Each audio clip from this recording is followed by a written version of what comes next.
and welcome to the Beetle and Grimm's Pandemonium Warehouse Shopping Network.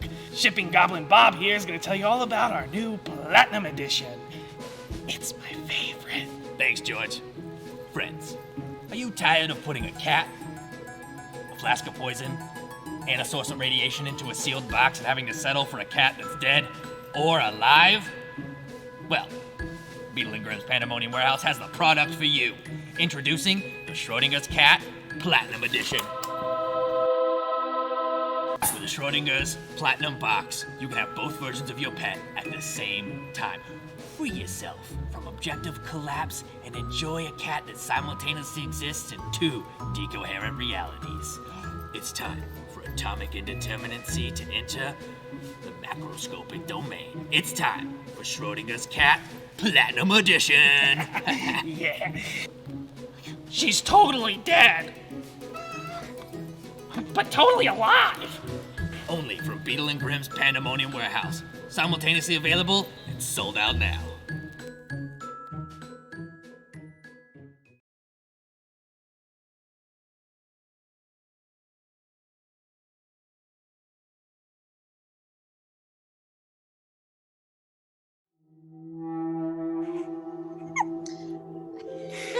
Hello, everybody, and welcome back to the Mythic North. I am Elle, and welcome to Band of Badgers, where today we'll be continuing our foray into the weird and wonderful world of VAESEN. Welcome back. Our story is called King Hunt, and you're watching episode 1, part 1 of the Dance of Dreams.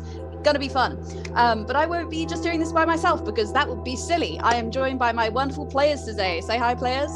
Hi, players. Hi, players. Including a wonderful special guest. I will be going around each of you in the order that I see you. Players, when I call you out, can you tell the chat who you are, IRLZs, and where people can find you on the internet? Feel free to throw in your pronouns as well. We will start today with Stacey. Hello, I'm Ree, almost everywhere. Romeo, Indigo, Echo, most other places. She and her is great, and I'm very excited. I play Ingrid, who is a swamp witch of sorts. Okay, Joe. Yeah, my name's Joe. I'm a good demon honest on Twitch, Discord, etc. And I am playing Father Pavel. And Holly. Hi, I'm Holly, and I'm in the air on most of my socials, mainly on YouTube. And also today we have my dog, Cassie, playing Tova. There we go. You'll probably see her running around the back, but there we go. That's me. Easily just the best member of the party, Tova. Stole the show right away. And Seb, last but not least of the core players. Hi, Seb Sebastian, or more commonly Plasticity. I play Dr. Anki Salo. She has a longer name. No one cares. Well, she does. Very much. And that's your all. Just a happy-go-lucky role player, happy to be here and enjoying the chaos. And our lovely special guest today is the wonderful LEIA Robertson. Thank you so much for being here. Hello, I'm LEIA. I'm going to be playing Selby Helvig. My brain just totally went blank. How does? I am on Twitter mostly at Sorceress Sundry. You'll see in the adverts right underneath L, I've actually got a promo code for Badger users. So if you go to my Etsy, so etsy.com/Sorceress Sundry, if you use code Badger in checkout, you'll save 10% off on my stuff because I make cool stuff. You do make cool stuff. And I do make some pretty cool stuff. Speaking of cool discounts and things, we have another shiny for you all just shortly. But to introduce myself again real quick, I am Elle, he, him. You can find me at Good and Chaotic on Twitter and a bunch of other hidey holes around the internet, usually running around doing my little cryptid thing. Now back to that finding discount thing. Freely, who are supporting us today, have been really, really lovely and given us a 20% off discount code for their shop. So if you go to their shop and you see anything you like, apply the code BADGERS, you get 20% off between the 7th and the 21st of March. Enjoy, treat yourself to some cursed stuff. And also, thank you to Beetle and Grimm's, who's another one of the supporters, because we've got a lot of awesome people behind this show, and I'm really chuffed about it. No, I can't remember today. Yes. And right, before we begin today, there is one more thing that I forgot last time because I'm trash and I'm sorry. As a forewarning, VAESEN is a horror and mystery game There are some elements in this that will involve some intense imagery, such as gore or death or potentially upsetting things. And if that is not your bag, you can absolutely take as a forewarning and run. We have a system set up. So I have these lights behind me. When I flash them, if I can work it out, when I flash them red, that is your cue that something spooky and gross and potentially upsetting is coming. If that's not your bag, baby, feel free to run off, get a cup of tea, come back in a couple minutes, you're Gucci. So I think that is all for our OC updates and everything else. Without further ado, I think it is about time we dove back into the wonderful world of VAESEN. Are we ready? Oh, yeah. Sounds good. Yeah. Although I will have to say that the term badger users make it sound like we're huffing them. I mean, But hey, Badges Give it probably time. smell quite nice. give it time. badgers are really cool. So, we bring ourselves back today into a overcast day in Uppsala in Sweden. It's been just over a week since you have taken over the castle here, and things have been going pretty well, all things considered. Your steward, Albert Frisk, got to work right away, cleaning and restoring the castle in earnest. And with all of your help, you managed to get things looking a little more livable in the hulking husk of Gillenkreutz. The chandeliers now cast a bolder light and don't flicker with thick, shroud-like dust trying to fight its way through the gore. The spiders have retreated further into the cracks and crevices. The smell of damp is far less oppressive. To hear Frisk tell it, he says that the castle seems to be glad to have you all here, and that it's being receptive to your efforts to clean it and tidy it up a bit. As you find yourselves waking on this, the 17th of September, 1958, you hear a knock at your door. Were you going to go get it? I'll go get it, and I'll go over to the door. I have been Okay. banned from answering the door, remember? Surely that's why we have Frisk. I mean, Yeah, you do actually look around. He's actually not in. Esther, you were told shortly before this, though, that he has gone to get groceries. he's gone shopping, and I go and open the door. Right. Esther, as you go over to the door, you sort of swing it open, look around, look left, look right. Seems to be nothing there. And you begin to suspect a prank, and then you look down, and right in front of you is what knocked on the door. Standing in front of you and holding a letter in your direction, just thrusting it into your chest, is a small boy of perhaps 8 or 9. He's wearing raggedy, weathered clothing that's seen many attempts to fix and darn it to futile efforts. Multiple attempts to clean the grass stains that cover nearly every inch of him. He has dirt smeared across his face and very wide, toothy grin. Just holds this letter out and says, "That is for owners of Castle Gillenkreutz." Hello, I'll take that, thank you. Yeah, it's for you, so yeah. Thank you.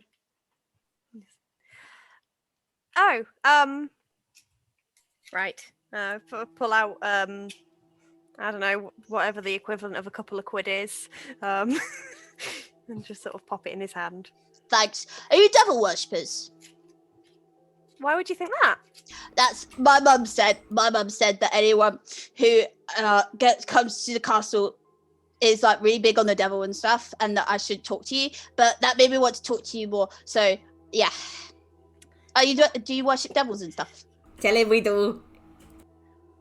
I mean, not last I checked. Do you worship the devil? I don't know what it is. But it would be fun. Do you go to the church on a Sunday? No, but it would be fun. Well, you should. Yeah, there are no devil worshippers here, boy. There is a priest here if you want to talk to him. I'm sure he can explain to you exactly what the devil is in excruciating detail. No, I work for another priest. I got too many priests in my life already. Oh, okay. Well, anything else? No, I just wanted to see who was living up here because this castle's been like never had people in, and now it's got people in. You guys are weird. I like you. Okay, bye. And he does sort of turn it on his heel and run away. Okay, bye. Close the door. Well, we have a letter. Is it addressed to anyone specifically, or? It seems just to be addressed to the denizens of Castle Gillenkreutz. It's very thick, sort of hemi-cream paper, though. It's got like a red seal that closes this envelope shut. There's an elaborate letter K that's been stamped into the wax.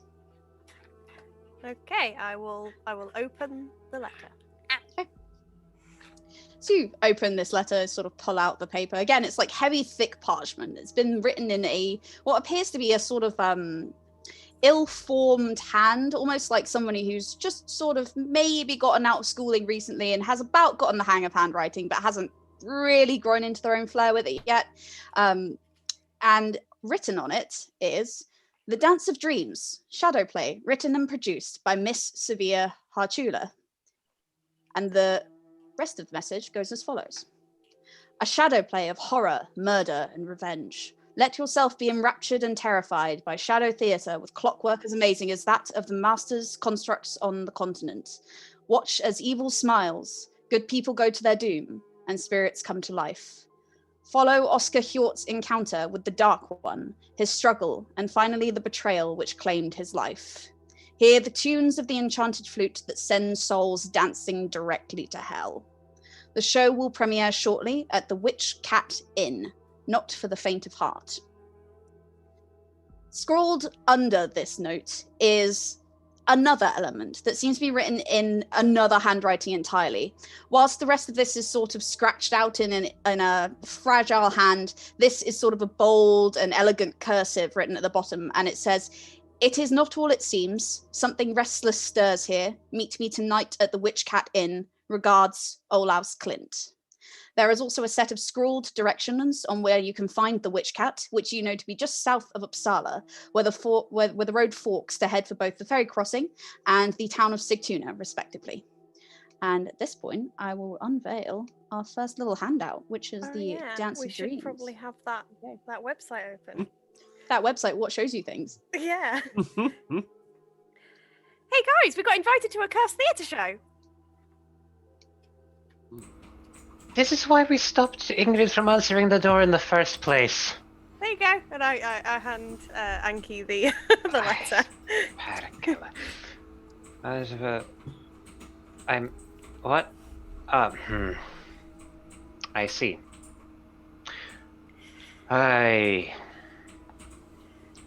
You want to go? Is there a... Yeah. How do you... I've been here the whole time. Apparently I smell. How do you not know I am here? Yes, well... Does anybody know this Clint person? Is it a musical? I like musicals. Of course you do. I hope it's a musical. For those of you, you've been in Uppsala a little while now. I will say that at this point, you can all make me a roll of, let's say, logic and investigation. Let's see how well you know the town that you found yourself in, as you sort of think about this name and try and figure out if you've heard it before. Okay. I would be happy to. Can you let me know what a success was again? A 6. I got 1 success. I got none. I also got 1 success. Moment, 5. And again, to repeat and reiterate, is attribute plus skill number of d6s, correct? Correct. Very well then. Yes, also 1 success. Also 1 success. Okay. For those of you who got a success, you sort of ruminate on this for a minute. You're like, Olaus. Clint. And that sort of triggers a memory in your mind of walking around the town center here. And you do remember seeing a small townhouse in the middle of town that is owned by someone by that name. So his name was Clint something. Olaus Clint, yes. Olaus O-L-A-U-S. I would write that down if So I glad could. someone's writing things down because I'm not. Well, if nothing else, it seems like it is a person who knows, if not necessarily who we are, where we are, and for somebody to actively seek us out is rather uncommon, and especially somebody who owns property. Most people kind of just stay away from here. On account of us apparently being devil worshippers. I blame Father Pavel. Of course you do. I'm not even gonna dignify that with a response. But that was a response. So you just did. Be gone, woman. So it's at this point, whilst you guys are pondering this, that we draw back from Castle Gillencroats briefly. Not far, but a few streets away and down some long-forgotten side alleys where you, Selby, travel towards the castle through light misty rain. Tucked into your pocket, you hold a copy of the same flyer that the people in the castle just received, recently sent to you in a package of letters from Detective Knight and delivered by the overzealous courier boy you know to be called Dean. You received along with it a note in Knight's own shaky hand that reads as follows. King, as promised, here's the forgery of what the denizens of Castle Gillencroats will receive. You're young enough that you can go to the castle safely. He won't recognize you, I hope. Work with them to get to the bottom of this. Be careful of who you trust, especially when it comes to the Witchcat. If they ask you how you also received this letter or how you knew that they were receiving this letter, tell them that the courier boy told you. It may as well have been true. That boy can't keep his mouth shut for anything. Signed, Detective Knight. With those words ringing in your mind, you find yourself walking up the path to the looming figure of Castle Gillencroats.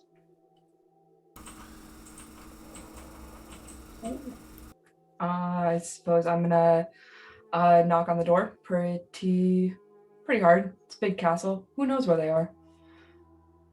Oh, maybe the boy came back. See Open what the door. Like the cat who came back Hello. the very next And day. at the door, you see Selby. Please describe yourself.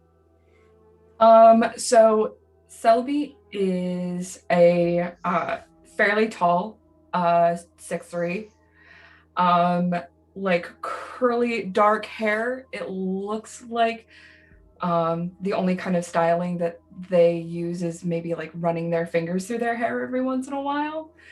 Garbed in like what can only be really described as like workman's clothes, like a jacket that might have once been evergreen but is super threadbare, like a tweed jacket, like a tweed vest with a like tannish shirt, wearing a lot of like forest colors, so like greens and browns. It looks like Selby might know what personal hygiene is, but doesn't use it often. We are going to be great friends. You're in good company. I should say they've got a rifle slung over their shoulder, and at their side is a fairly large dog, black and white. It's got like a white muzzle, like white underbelly. The like front legs are white, but the rest of them is like black. It's got one of those like curled tails with like white tips. Big dog. I'd like to know, as soon as you mentioned dog, my dog's gone outside to bark. Damn it, Tova! That is not where the threat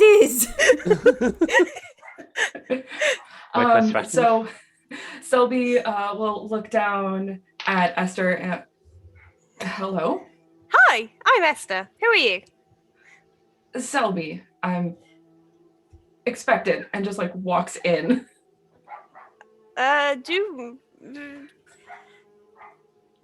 Was anyone expecting this person? No, but I feel like I should have been. Oh, you're saying this is not one of yours, Ingrid? What do you mean one of mine? I don't own people. That's really Actually, gross. Saying Who that, owns people? Ingrid, you do recognize this person, and Selby, you recognize Ingrid. You have seen each other stalking the forests of Uppsala for a couple of weeks now on occasion. Ingrid, you will have just seen Selby out of the corner of your eye. Selby, you've been watching this one.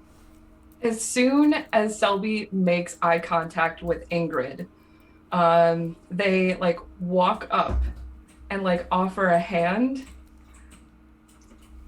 So, like, both hands. A little startled, but not much. So this must be the lovely creature that's poached my favorite mushroom patch. Oh, you mean this one? And she lifts up one of her feet. Do you know how many years it took to cultivate that particular patch of mushrooms? let me ask. I pick up one of my feet and I just kind of try to put it to my ear. It's been 10 years. 10 years. LB seems completely unfazed by everything that's going on. You've been following me? At least you look like the shape that's been following me. This is great. I'm so excited. Hello. I've seen you in my forest quite often. I have been summoned here. Oh, had I known that you were going to be at the castle, I would have offered you to stay in my abode. It's okay. I think I already did. So The forest isn't mine, but yes. did Ingrid invite you? No. No, I think you know him by night. I was supposed to come here. So this is Dr. Anki, possibly not a real doctor. Then we have Esther Blom, possibly not a real person. I honestly think Esther might actually be dog. And then we have Father Pavel. He's not important. What's important is we also have Tova, who is outside barking at something else. Oh no, she's back now. Oh, she's back now. And the one speaking to you is Ingrid, quite possibly a madwoman. She seems quite normal to me. Well, she's our madwoman. Does he not realize that everyone here is mad? No, he apparently does not, but that's okay. He will learn. Selby kind of like half-heartedly waves. As I said, I'm Selby. This is Bjorn, my companion. Would you like to play with Bjorn? So Bjorn is he's like super like attentive. Like when Selby walked in, Bjorn like stays loyally to their side.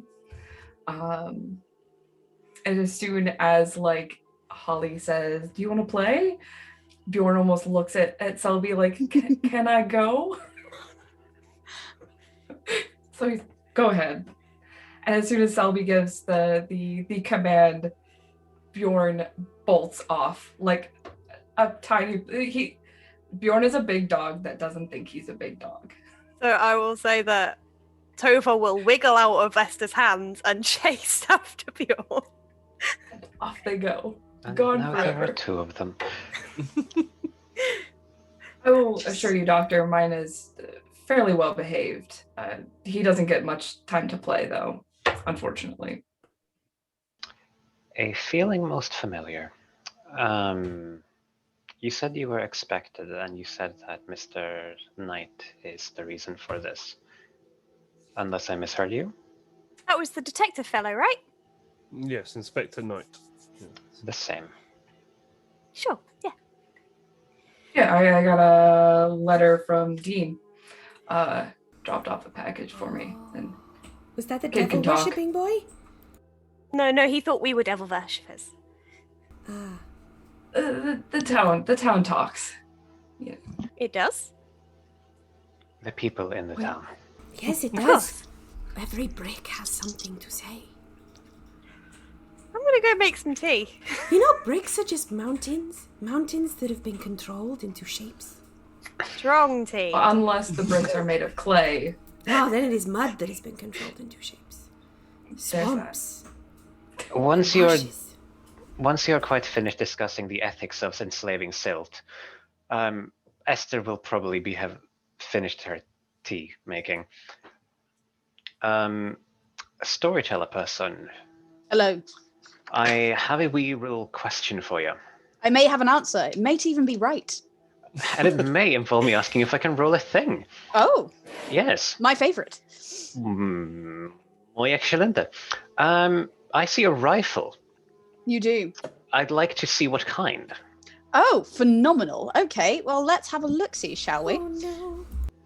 Let's make this your let's make this your logic and investigation or learning, whichever you would prefer. Oakley dokily. It matters little as they are the same stats. I couldn't make my case for ranged combat. Yes, you could. I will allow that. Neatums. 2 successes. I don't know if Two. ones do anything. Okay, no, ones don't do anything. You are good. So, Selby, tell us a little bit about your rifle. What kind of how old is it? What kind of state is it in? Is it any particular kind that you're particularly proud of? It is probably along the carbine line. Just because that's my favorite rifle. I don't know any other rifles. So it's a carbine. It's probably the cleanest thing about Selby. Looks like it's probably an older model, but it is in very good repair. Selby obviously takes very good care of this rifle. It's cleaned. It looks like it's been oiled recently. And Selby tends to handle it with a lot of care as well. The like leather strap that is over their shoulder is like very well oiled and conditioned. And like yeah. A very excellent and eloquent description. Thank you very much. As Dr. Salo essentially is looking Selby up and down with a very appraising stare, which begins at the rifle and ends with a person, and starts off on a high note and continues to gain ever so slightly increasing degrees of disappointment, but acceptance to this new person. Selby looks like they tried to like clean their jacket today. Like it looks like they tried to clean up, but maybe don't have the means of exactly getting excellently clean. It's like permanent dirt on like the jacket, the threadbareness of it. It's Fantastic. Okay. Ingrid doesn't look like, even though she's had an entire structure for some time now, doesn't look like she's discovered what indoor plumbing is. In fact, I swear, quite the opposite. germ theory is a revolutionary thing, and you make me believe in it just on your own.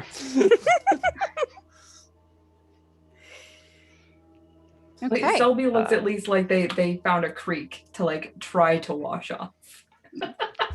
So, under what circumstance are there chairs, by the way? We seem to be lacking our person who seems to be the one normally guiding people into them. The words of Mr. Knight brings you here, was it, yes? Did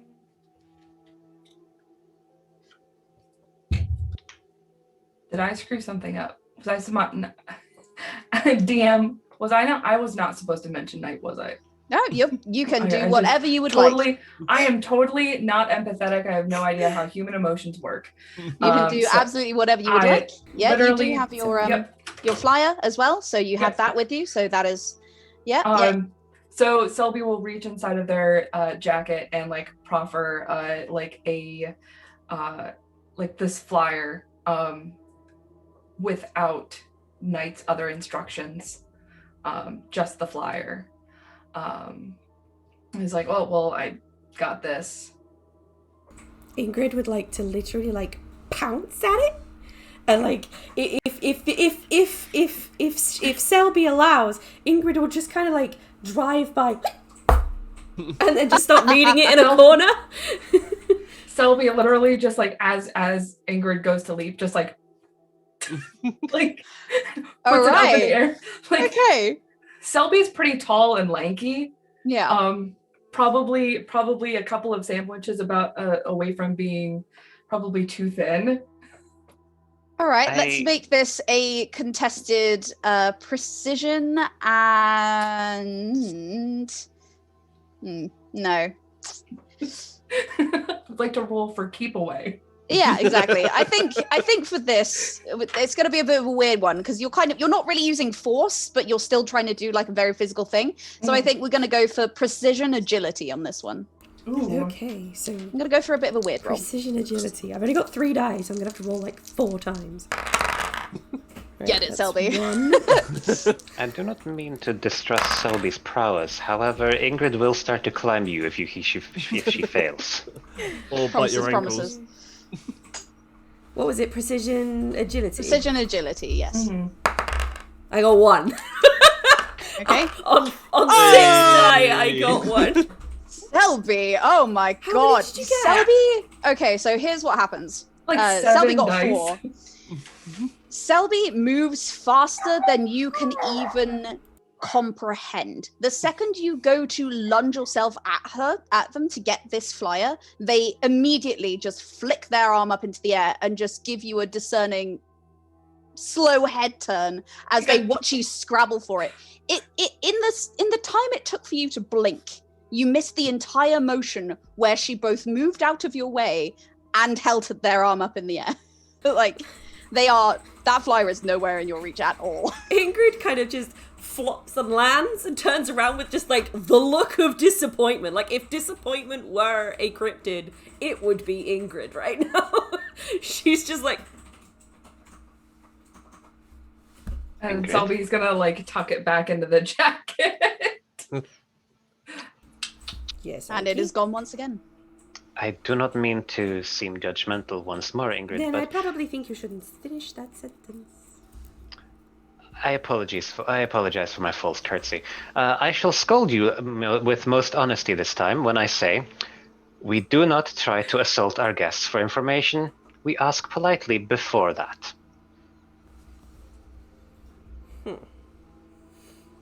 Normally only you get to make her to make that face, Father. Selby will like put hands on hips and like lean down real close to like Ingrid. Like, if you had asked, I still would have said no. I think Oh, Selby is a savage. I love them. For the record, I rescind my prior scolding. Ingrid bursts into a wide smile and crawls back onto her seat. And like a super wink, like a... We're the worst.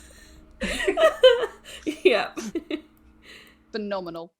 I brought tea.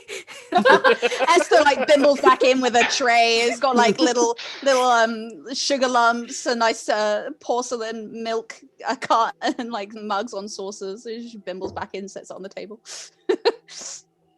Definitely doesn't seem awkward in here. Doop. Esther, I tell you once and I will tell you again. Back in the day, if my family would have had people like you, we may not have lost the East. Because they would have been too polite to take it from you. What? Oh, never mind. Okay. You did a good job, is what I'm trying to say. Oh, thank you. I just So, made tea. Yes, and that is what the situation required. There's Not also more biscuits. contests of foresty dominance, please. What? I will explain later. It is honestly not that complicated, just very stupid. Yep. Biscuits.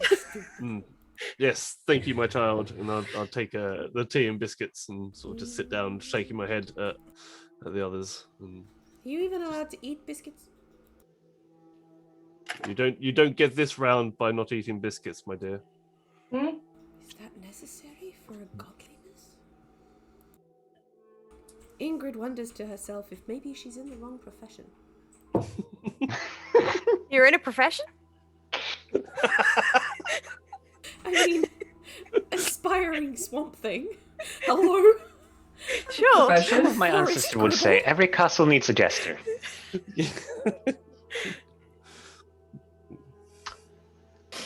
Now, with that said, we have the tea, we have the biscuits, we have some amount of civility. And we also have each other. So I don't know what that accounts for. So, we are to understand that you were sent by Mr. Knight, or on his recommendation. Recommendation, mostly, yeah. Then I must ask you, for whatever would he recommend us? Well, you're trying to do a thing, aren't you? That would depend on what you mean by a thing. It is a beautifully vague notion. You're here in this place. I think the recommendation has to do more with the fact that my parents used to work here. Hmm. Oh, what did they do? Well, my mother was more of an herbalist and my father was a rifleman. Cool. So it runs in the family, that instrument of yours. Did they say... Yes, it was my father's rifle before he moved to Stockholm. Oh, they moved. I assume you're also pretty handy with herbs too. Picked up both sets? I am shite at at herbs. My mother tried to teach me, and I don't know the difference between the ones that help and the ones that hurt. Well, this is tea, so this is fine. That would I explain do why know Ingrid was tea. showing you her feet earlier. No, she was showing me her feet because she ate all of the mushrooms that my mother had very lovingly cultivated near my home, and now they're gone, and now I have to start the process all over again. Ingrid? I'm That's rather okay. It sure that happens they to live through mushrooms all Ingrid the now. time. They That seems like to be her. moving. She wriggles her toes just to prove the point.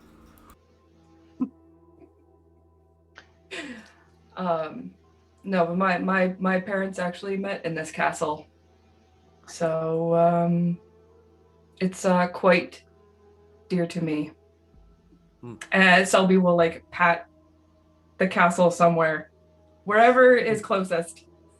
Selby, I will as you also do pat the this, castle, as you do because this, again- Ingrid, do you hear that familiar voice in the back of your head that just says, "The castle likes this one. Good. I feel it in the bones." The building likes you. I hope so. I mean, I've never been in it, so I don't know how it likes me, but Well, you are apparently welcome. If it didn't like you, that would be kind of bad. I mean, it hates Father Pavel. I think that is what they call in the South a new phenomena called projection, and you are experiencing it right now. Well said, I did Doctor. feel a little bit lightheaded. places have feelings. Like when my parents moved to Stockholm, they asked me to go with them, but I couldn't. I felt like I had to stay here. I had to stay in Uppsala. This is my home. It's where I live. I felt Are the you aware of land this? needed me. Are you aware of this show that we've been invited to? I don't come to town very often, unless I'm bringing stuff to the butcher. So you all definitely have not heard of this show before. This is new, and from the handwriting as well, it seems like a fairly fresh piece that's been written and sent to you. But you do sort of know of the Witchcat. You know enough about it to know exactly how to get there, at least. You know you need to take a coach wagon that departs regularly from the outskirts of Uppsala at the same time every day. You have perhaps a couple of hours before you need to be able to catch it in order to make your preparations. You know that at this time of the day, all usual businesses of Uppsala are currently open. The University Hospital, the police station, Uppsala University and Library, the Uppsala Cathedral, Central Station, the Asylum, the Botanical Gardens, Olympus, which is the home of the Uppsala Gazette, and potentially the office of your contact, Teddy Knight. Now, this is a little interesting thing about VAESEN, because unlike a lot of systems where you are just sort of given a quest and sent out into the ether to do your thing, VAESEN has kind of done a mechanicked version of the preparation stage. So you guys will now be able to embark on a stage that is called the Advantage Gathering little bit of this mystery. Ooh. So you all go out into Uppsala or around Uppsala, and you can all decide through roleplay what you want to do in terms of what information you want to gather, what you want to find out before you set off on this journey. You can do one scene where you gain an advantage from it. This advantage comes in the form of a bonus of 2 dice to a specific role that will come in handy later. You can do a scene with another player. You can all decide to do the same scene. But whatever you decide, you will only get 1 advantage.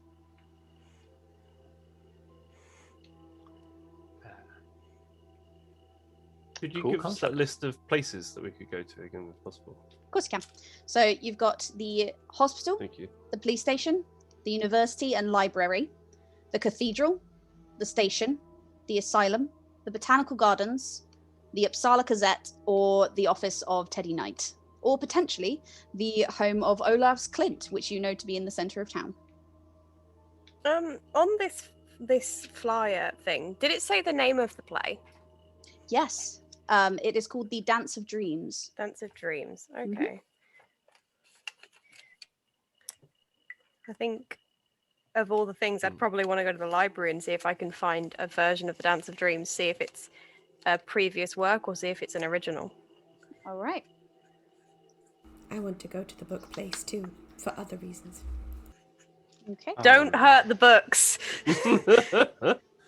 So you're saying if we go to different places, we each get a different bonus, or we all get one collective, like, depending on...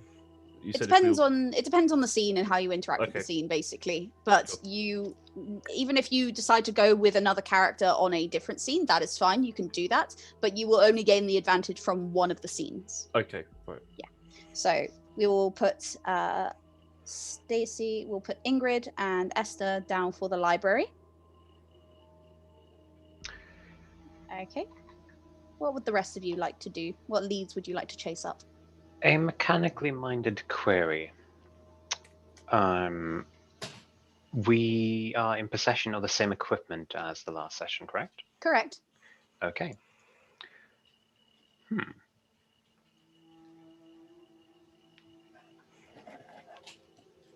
Well, something tells me that if I don't visit the hospital at some point, it may be too late. So, Anki shall probably make her way there to see if there is a possibility to perhaps stock up on things that may come in handy just in case. Okay. Dr. Anki is the hospital. I'll join Dr. Anki as well. Okay. Dr. Anki. There might be people that need praying for. Fantastic. All right. No worries. Dr. Anki and Father Pavel and Selby. Ooh, that's tough. Probably... I'm gonna stick with the ladies. Okay. Ingrid and Esther. Of course. Sorry, And- Anki, not you this time. That Okay. is fine. And are you all sort of going out to look for things together as a group? Or are you splitting off? I will wander around all of the things just to try and find the creepiest looking book in the library. So, you all sort of sit around chatting for a little bit longer, realizing that perhaps time is not on your side in this. You begin to sort of decide on where you would like to go in order to pick up information before you head out and decide to meet at the coach point when you have gathered your various bits of information. Selby, Ingrid, and Esther, you find your way across town in this murky day in Uppsala in the autumn. The leaves are very brittle on the ground. The mists sort of beginning to part as the sun tries to fight its way through the clouds, and you make your way towards the giant front doors of the university library.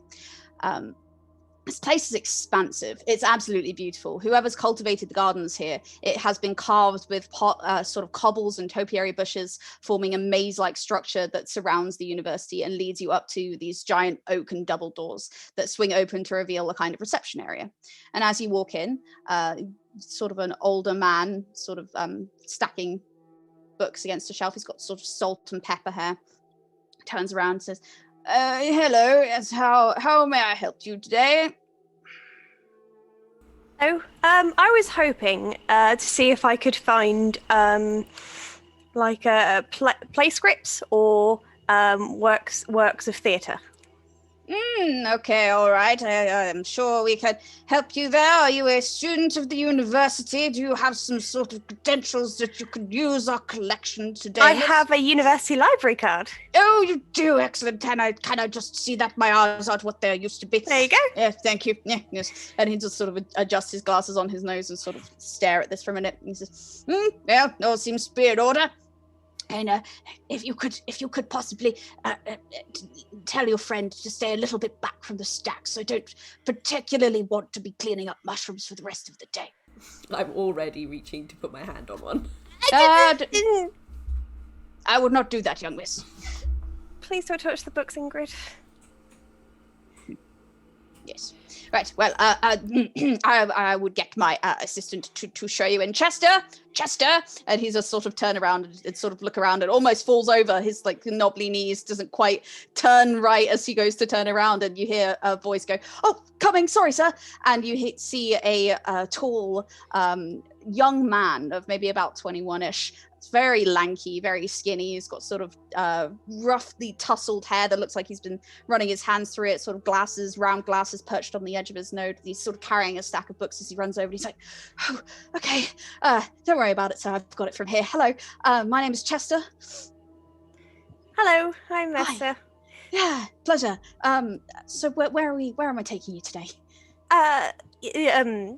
You could theatre books, please. Oh, very good. Okay, right this way. And he does sort of turn on his heel and bustle through the stacks, leading you towards the concurrent section.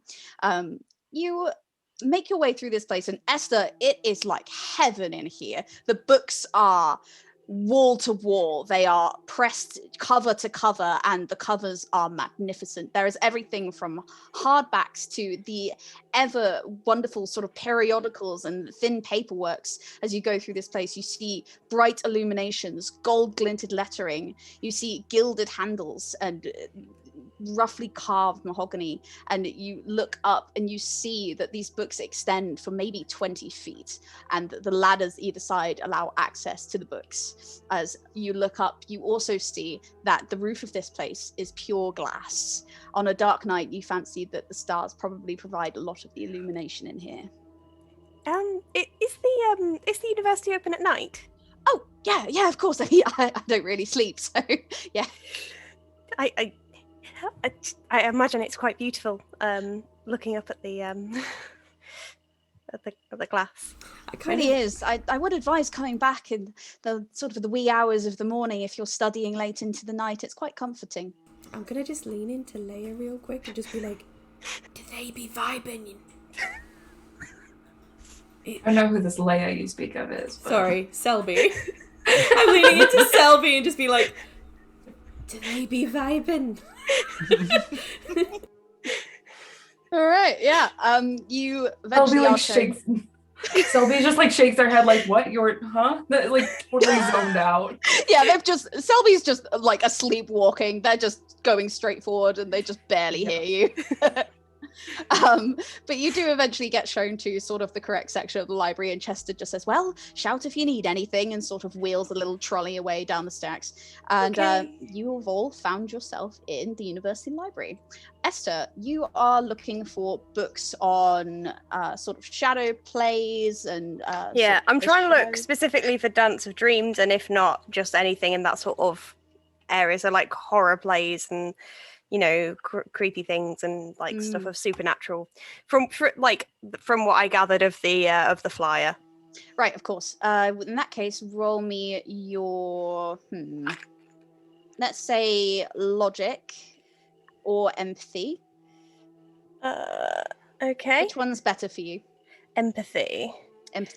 Okay, let's go empathy inspiration for you then for this. Cool. Empathy. And for the other two of you, what is your intention with this library visit?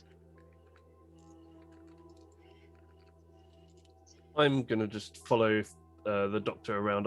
None of those places really sort of spoke to me, so I thought I would just accompany the doctor on his travels. Oh yeah. Selby and Ingrid. I mean, since you're also in the library. That's okay. It's actually Father Pavel is saying exactly how it's like none of those things really spoke to Selby.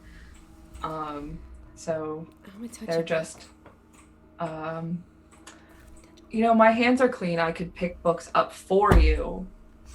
Okay, so if you're participating in the scene, I will say that you can all get the same advantage that Esther is getting from this if you would like. Yay. Or you can do your own thing within the scene to get your own advantage. Oh, did I have extra dice with that? No, but you will shortly. Oh, cool. Okay, so 2 successes. Yeah. That is quite good. Okay. Let me see. Well, considering the number of dice I rolled, not really.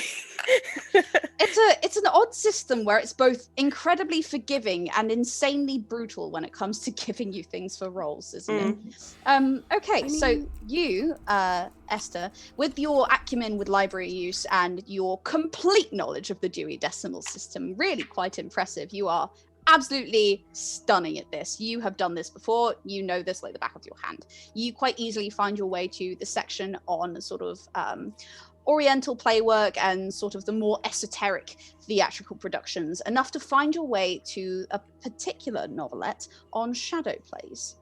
Originating in India and China, they involve the use of cut-out paper figures held up to a light source and manipulated to cause moving shadows on a screen or backdrop. Came to Italy in the 18th century and grew in popularity. England and France both experimented with the automation of shadow plays by using clockwork. Now, the automation of these things was kind of a fraught thing in the artist industry, right? It was a little bit of consternation about the entire process, specifically because a lot of the more traditional theatre nerds kind of riled against it and thought it was, well, it ruined the medium. But specific kinds of organizations were against it for another reason. They thought that these shadow plays could be used for occult purposes to give obscure messages to audiences without them knowing, and that certain members in those audiences could take as signs. Okay. I would like to find a book. Okay. More specifically, I'm just going to pick up whatever, but I'm going to walk around the library until there's a book that basically screams at me, and I'm just going to take that one. Okay. And by take it, I mean I'm taking it. It's coming. Oh. Roll me your precision and stealth, please. Okay. So, I got 2 for stealth, and I got 1 on precision, so that's 3 successes. Oh, wow. Okay. So this is going to give you an advantage of your own, since you're using the scene a little differently to everybody else. You walk up to these stacks and you're sort of scanning around them, and you glance back and forth and you see a specific book. This book seems to be on obscure symbols and hidden ciphers. This book seems to speak of how one may work a message into something else so that it may never be found unless you really, really wanted to. This one specifically is in code for the most part of it as well. At least half of the book itself is ciphered. And you like, oh yeah, motherlode. A book I can't understand? Great! Fantastic. You slip it out from the stacks. And as you do this, you hear the voice in your mind that says, take it, take it, take it, take it. And you do. You slip it sort of into your jacket. And not a problem. So, Esther, you get advantage on a learning roll for use in the upcoming mystery. So you get a +2 dice to a future learning roll. Awesome. And Ingrid, you get advantage for being a sneaky fucker. You get advantage on stealth for use in the upcoming mystery. So please make a note of that.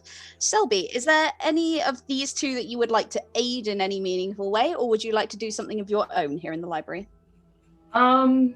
Since I don't get into the city that often, I think Selby is gonna sneak off and see if they can find anything about Scandinavian lore. Specifically, I don't know how to say this in sneaky terms. I wanna find something that has to do with like Scandinavian lore pertaining to trolls. Okay, all right. Let's have you roll. What's your score in logic? I have a 4 in logic. All right, let's have you roll your logic investigation or logic and learning. I don't have anything in either of those, so I just roll my logic, I'm assuming, right? Yep. All right. I got 1 success. 1 success. All right. You wander around this for a little while, and you kind of sort of scanning your way through the stacks and various bits and bobs, and you do sort of find, as usual, as you might expect, you find a section of Carl Linnaeus's works, and you sort of look at them for a moment, but filed just next to them seems to be a skinny tome on what seems to be sort of activity of specific supernatural entities in various areas. It seems to be billed as science fiction in the library's rankings and such, but you sort of take a look at it, and knowing better than most folk that most of what is billed as fiction is far from it in the mythic north, you take a gander. And you do notice that specifically there are a lot of mentions of troll activity in certain places over the last 50 years or so in Sweden, including the area of Ulu Castle, Dalecarlia,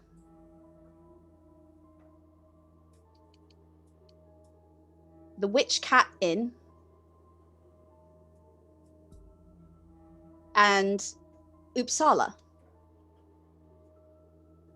Is anyone else exploding to say something about Anki's grandmother?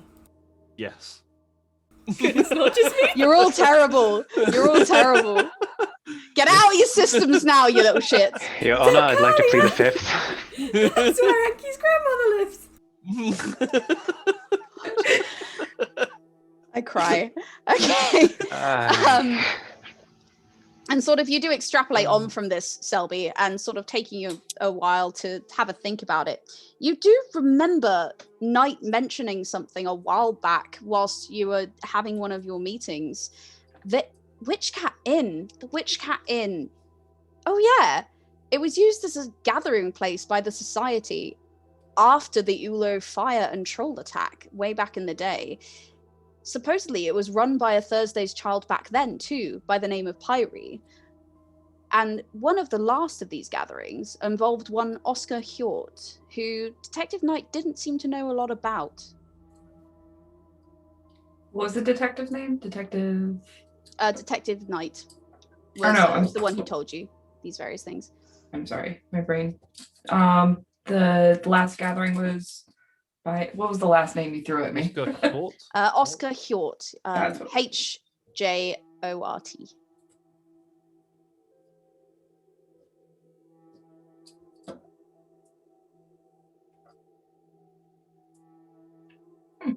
Tuck that knowledge away. Okay, and for this, I'm going to say you're going to get also advantage on your next learning roll at a +2.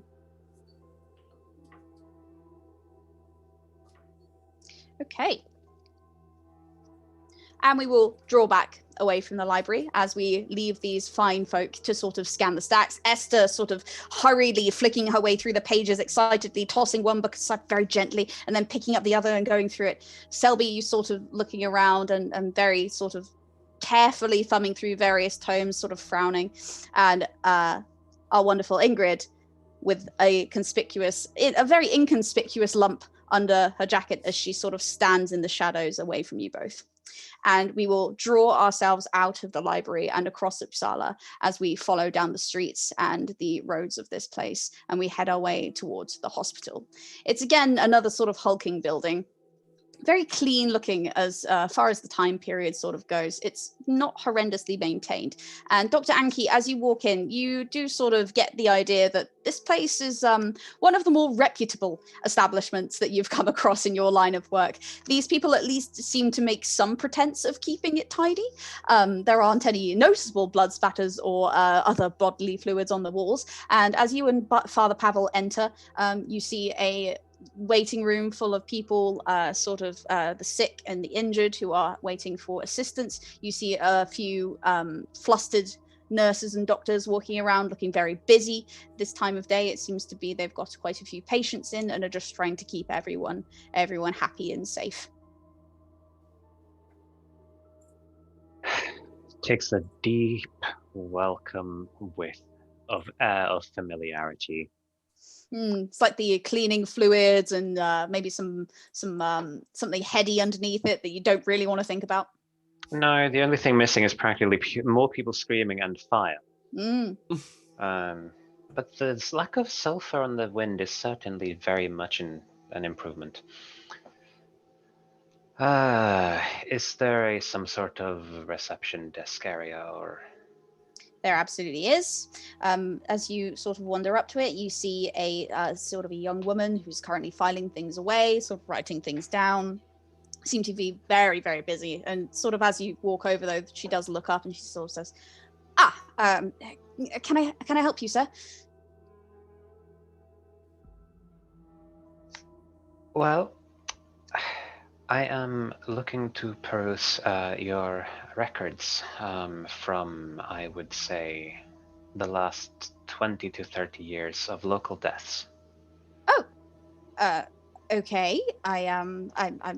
Why? That's a odd line of inquiry. Well, as it appears, I have come into some property recently, and have very recently had claims that some previous inhabitants met a grisly fate that may or may not be documented in your archives. I see. Where are you at the moment? What residence is this? I might be able to help you. Castle Gillenkreuz. Oh. $1 million question right there. Oh. Ooh. Is she sort of glances to one side at you, Father Pavel, and she says, is the father here with you? Very much so. I see. Pleasure to meet you both. I'm sure I can sort something. Just give me a moment, won't you? And she does sort of stand and looking a little wary at this recent revelation. She does wander into the back, and you hear sort of you hear whispers and mutterings that go on for a good couple of minutes. You hear a raised voice that you can't quite make out. And she says something along the lines of, I don't know, maybe. I mean, should we? No. Just get them what they need. It's fine. And the young woman does come back out again with like a thick manila file. She puts it on the desk. She says, well, this is what we've got. Unfortunately, that particular establishment, it's rather odd. We did have significant notes on it and its residents. For quite a while, they were adventurous folk. They tended to get into scrapes a lot. So we'd usually have them come and check in for like cuts, bruises, the odd laceration, some occasional very nasty injuries that they told us were dog attacks and the like. But it's really strange because about 10 years ago, after the fire, we began to notice that our records were incomplete and bits of information that were there previously were going missing. And no matter what we did to sort of lock it down and try and make sure that it wouldn't happen, it just kept happening. I see. Yeah, so sorry, But- this is kind of all we've got. Well, you have been as helpful as I'm sure you will be. But that is fine. I was told to expect difficulties. Your professionalism in the matter, however, is much appreciated. May we have a look? Oh, of course, go ahead. I do hope it's at least somewhat helpful. That makes at least 3 of us, my dear. And you do sort of pick up this manila file and the two of you pore over it for a moment. It does seem to be exactly what she said. It's sort of an incomplete record of these various things. For you, Dr. Anki, let's see you roll your logic and medicine. Is that a roll or am I making that up? I am That is making in that fact up. a skill, but Yeah. medicine Oh is no, of that's precision. in precision, Yeah, isn't you're it? right, That's in yeah, precision. Medicine's in precision. All right, let's have you use your logic or empathy for this one, though. But use the skill of medicine. All right. Oh. Yes, please. Okay. Yeah. Yep. And since you're looking specifically at the injuries. Yes. Particularly, I'm looking for any clues as to. Oh, I'm a big dum-dum. That matters little. I completely and utterly equated traveling to Stockholm with, oh no, they are very dead. Not any regional bias here whatsoever, no sorry. But yes, medicine and logic. Yes, please. And then for you, Father Pavel, are you looking for anything particular in this file yourself? I'm assuming there's sort of sick people about where we're sort of standing, and I'd probably go up to various sort of sick people and just sort of sit down with them and sort of chat, do some sort of bedside manner, maybe pray with them. Interesting. Okay. The house no can worries. fix their bodies, and you hope to save their souls. A very admirable quality, Father. Exactly. Okay, Dr. Anki, what did you roll? 2 6s. 2 6s, fantastic. You take a look through this manila file and you do notice that the records are oddly incomplete. You know that for this sort of thing, you would usually have both the date of injury, the record of the recovery time, and the date of discharge of this person. So what time that they were decreed free to leave medical care, basically. For a lot of these people, all that is logged is the injury itself. And time after time, all it says is a silent unknown, serious injury. Another interesting note is that a lot of the names have been scratched out. This is unsurprising, if unwelcome, but confirming bad news is at least confirmation of something. You do get advantage of it from this, however. On your next medicine roll, please add a dice bonus of 2 if you would like to use it. And for you, Father Pavel, let's have you roll your empathy and inspiration. Okay.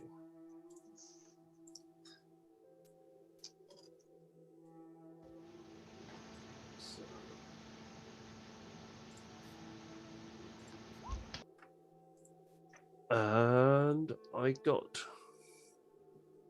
1 6.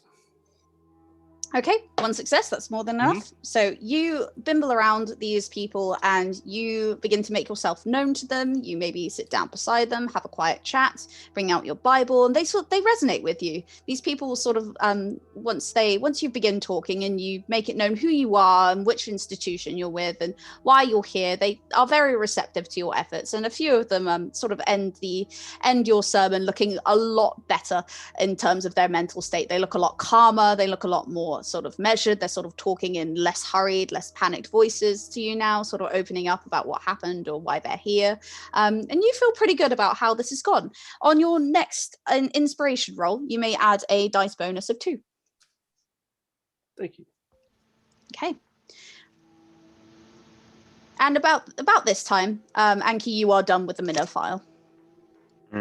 Yes, that is about what I was to expect it. Very brave of you to sit down next to somebody with leprosy. Are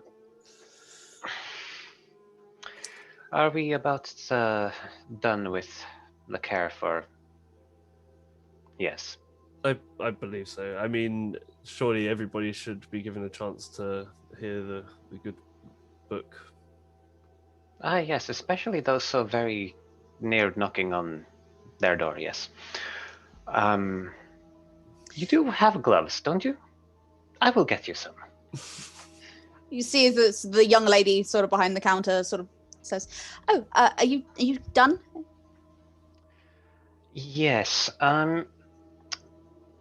Tell me true, young miss. Where are these records kept that they have so gone missing across the ages? Well, they were just kept in our back room. It was nothing unusual. The area in which we keep our records is very close away. It's in the basement. No one should be able to get down there without a key. No one should be able to get down there without us seeing them for certain. But it seems to be some sort of ghost story amongst the staff here that people seem to think that castle is cursed or something, and these records going missing, it really only reinforced the rumor.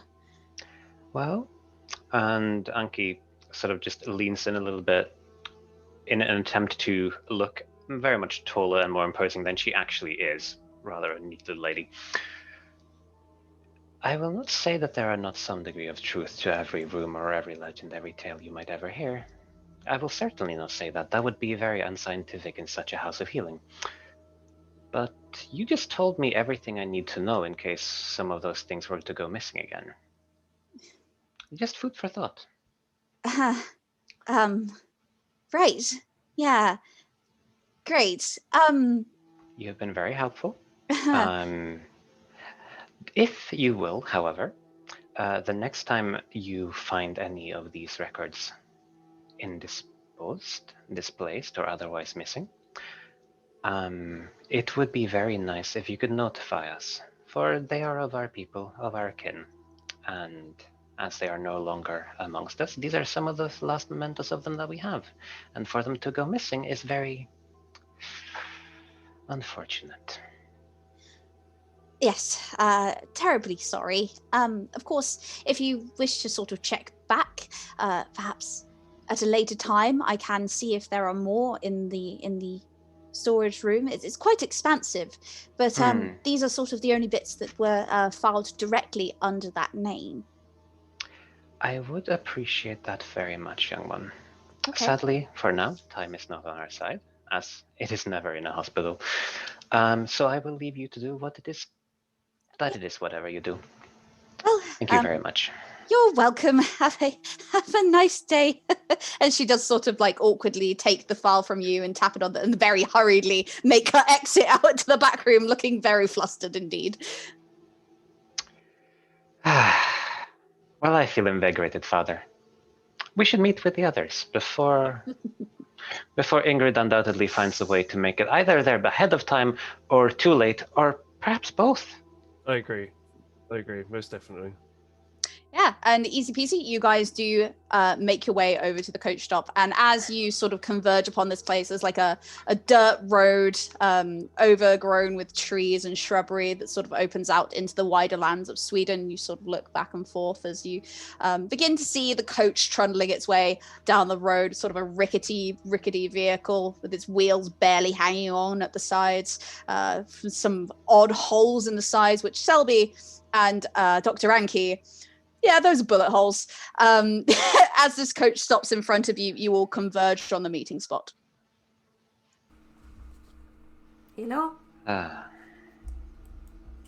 What do you have under your top there, child? That is not a particularly faithful question to ask. I'm impressed. Yeah, 100% not faithful at all. I'm meaning whatever she is hiding. I'm not hiding Ingrid, anything. You didn't. I didn't do anything. Oh, wait, you went to the library. Oh, Ingrid, please tell me you didn't. Oh, no, you went to the library with Ingrid. What? I'm not hiding anything. You are a lost cause, child. I am going to walk straight up to Ingrid and just tap the hard surface. Tick, tick, tick. I know you like the woods, but I'm sure that you have not grown a barky exterior. Kindly show the rest of the children, Ingrid. See? Nothing. At least keep it towards the end with the most bullet holes, and perhaps we will survive the journey, who knows? What book did you take? I eventually wrestle it out from underneath all that is me. It is not the World of Darkness book. And she's holding a copy of Obscure Symbols and Hidden Ciphers. Though as she sort of picks up, she holds the book that way so you can see all the pages and they are all cipher. It's all don't hold it gobbledygook. like... Okay. I mean, at least it may come in useful. What was it called again? Obscure Symbols Symbols and Hidden Ciphers. What made you pick that up? It spoke to me. I decided it was the most interesting book in this library because I can't read it. Well, it certainly seems to be the one that's going to revoke my card. Well, that would depend on whether or not they find it, whether or not they report it, and whether or not it is mysteriously there tomorrow morning, Ingrid.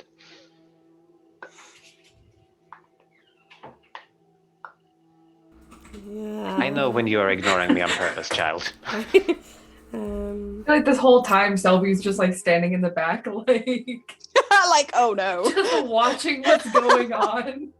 Oh yeah, there is some doubt in your mind here as you're overlooking these people. You're just kind of there like, oh no. Oh god. Ingrid's just sort of completely ignoring everyone else and just flicking through the book, like... The whole time, just one eyebrow raised. You Just even- like Do you even know any Okay, that's just rude.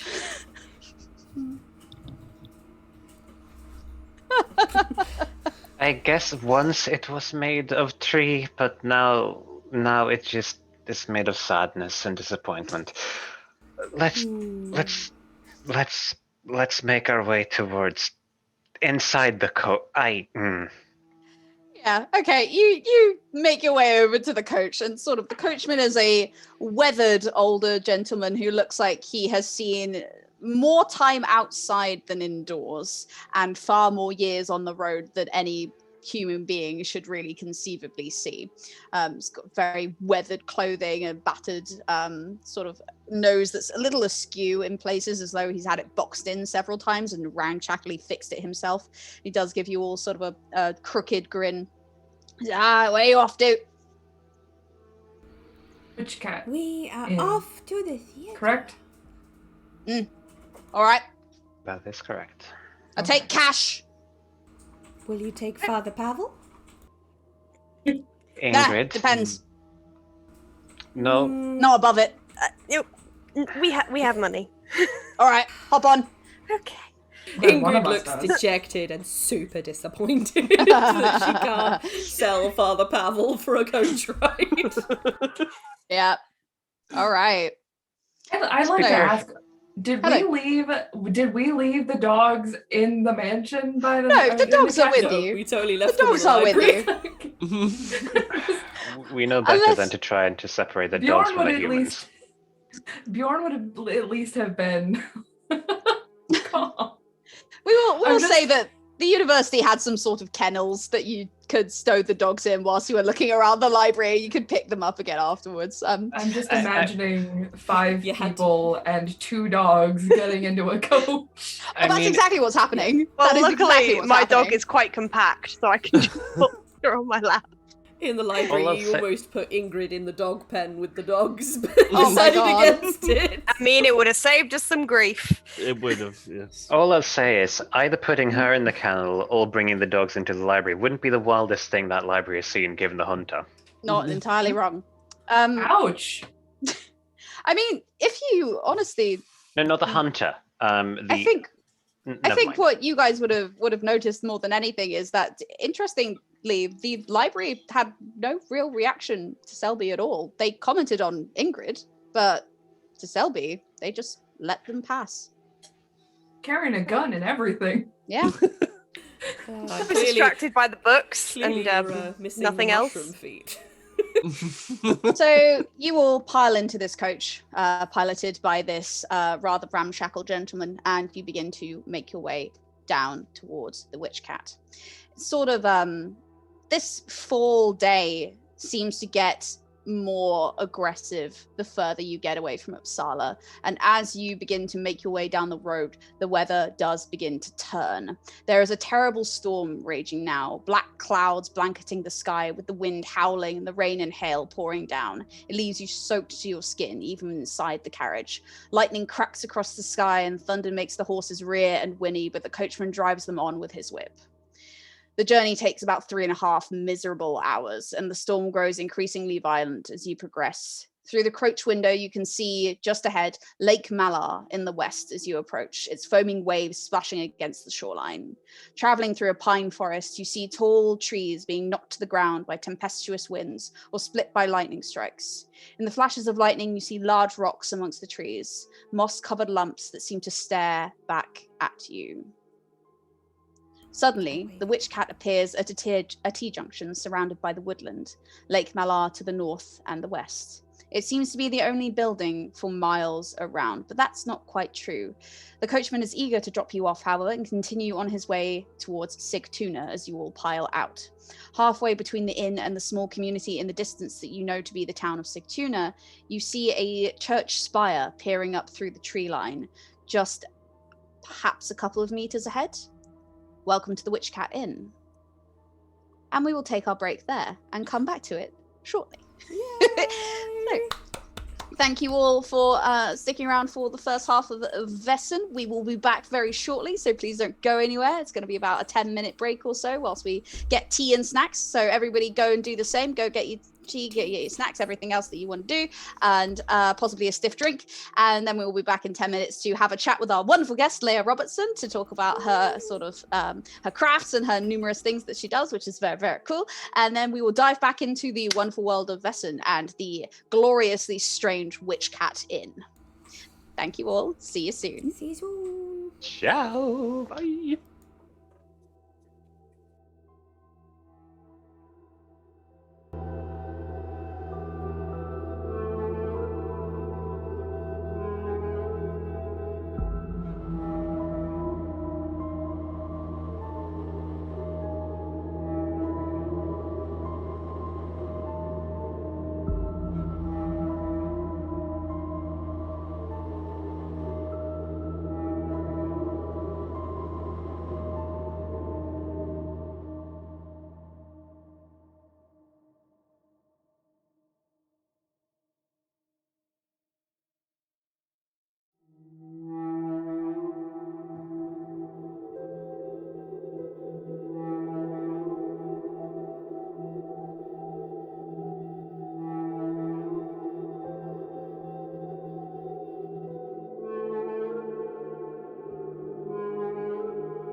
Hi, everybody. I'm George. And I'm Bob. We're the Shipping Goblins from Beetle and Cribs. Today, we're going to talk about the amazing Map Vault Collection. And with the Map Vault Collection, you get a bunch of gorgeous two-sided maps, all scaled for standard minis. Yeah, get yours now for the Map Vault Collection from Beetle and Grimm, and all the players at your table will be revved up and hyper because the only thing they'll be able to say is... Yeah, go ahead and do it. Zoinks! Yeah, do it again. Zoinks!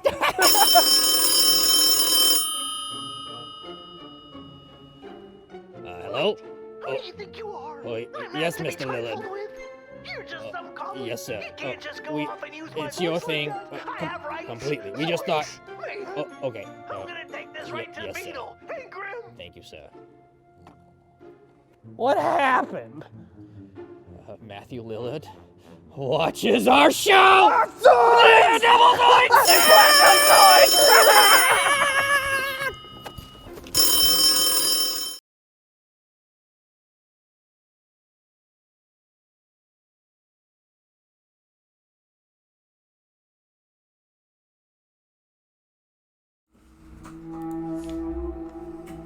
Okay, hello everybody, and welcome back to VAESEN and the Mythic North. We will be diving back into that shortly as our adventurers investigate the Witchcat and the goings-on there. But first of all, we have a special guest with us. We have LEIA Robertson with us here today. Hi, LEIA. Hello. We're going to do a quick little chat with LEIA just to find out a little more about her. And we've been chatting back and forth for like a couple of weeks now on sort of the things that you do and stuff like that, and it's all awesome. You do sort of a lot of stuff with like chainmail and scale mail, and could you tell us a little about that? I mean, I don't know what I do that thing. I mean, I started doing it in in college. I had a friend who was like sitting in college between classes, and he was doing chainmail, and I was like, I want to do that, and so I did. And when I found out, hold on. When I found out that scale mail was then an option, I started playing around with that because I like to have expensive hobbies that look I cool. relate. That is a mood. That is a solid mood. Yep. I think we all strong relate. Yep. Second that notion. We have a question in chat though. What is the biggest piece of chainmail you've made? Oh gosh, I made a whole chainmail shirt one time out of stainless steel rings. I don't recommend it. That sounds fantastic. Yes, it was the first largest product that I ever had tried to really tackle. And it was just like I laid out a t-shirt and was just trying to like chainmail it into that general shape. It looked horrendous. If I were to do it again, I would probably use bright aluminum because it's much lighter, much cooler, and doesn't hurt your hands as much. Did you in fact have any fingerprints left at the end of that ordeal? No, I've basically lost all of my fingerprints for the rest of my life forever. At least it's good for bank jobs, though. Yeah, there you go. Yeah. Valid. Oh, you know what? Actually, I did plumb forget to do a thing because I'm a gooberino, but we will do that now. We do have a copy of the cool rulebook for VAESEN to give away in chat. So yeah, we will do that now. Right.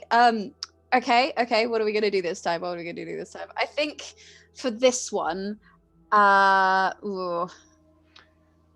about the what would you trade in for Father Pavel?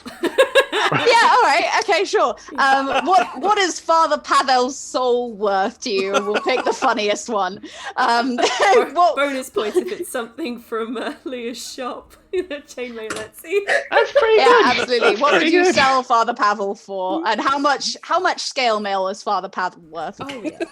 All I'm saying is, the guy is definitely worth more than just a coach ride. For sure. Can we up the price from that, please?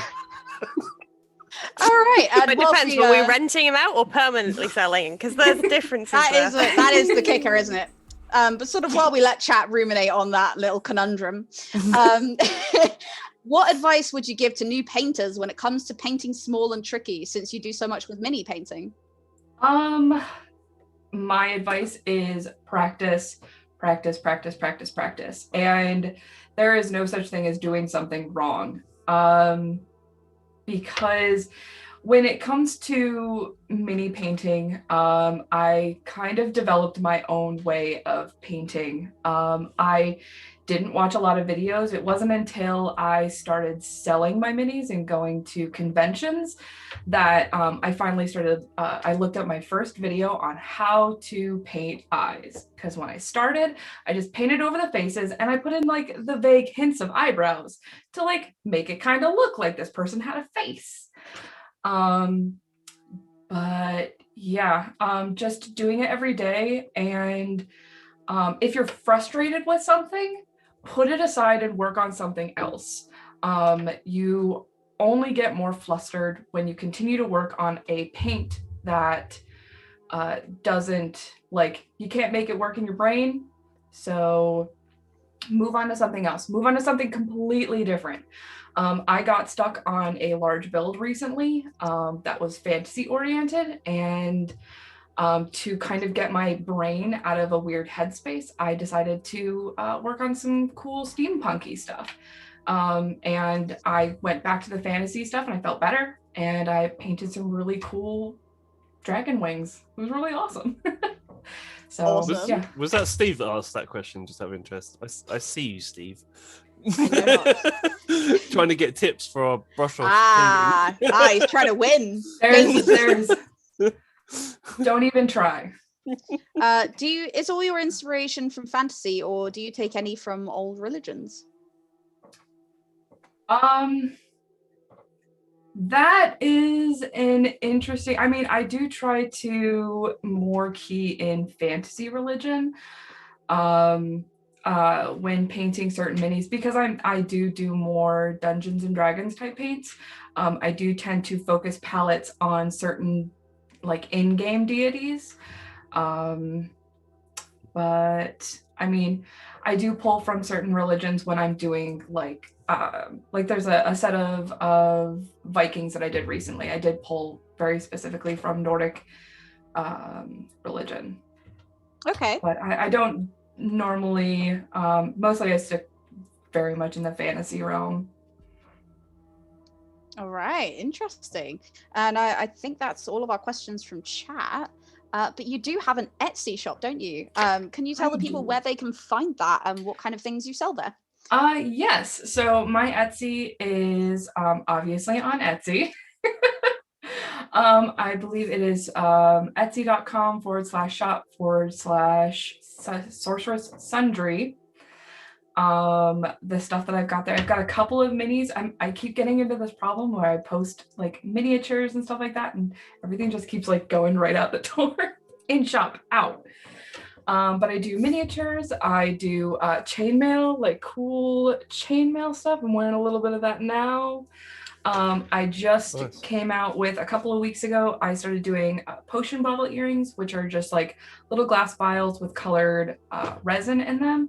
And today I just released a brand new product, which are charm necklaces. So essentially they're filled with, this is like more witchy aside from like nerdy, but like little potion bottles that are filled with herbs and stones that are kind of gauged towards, like there's one for meditation, there's one for balance, there's one for a creative boost.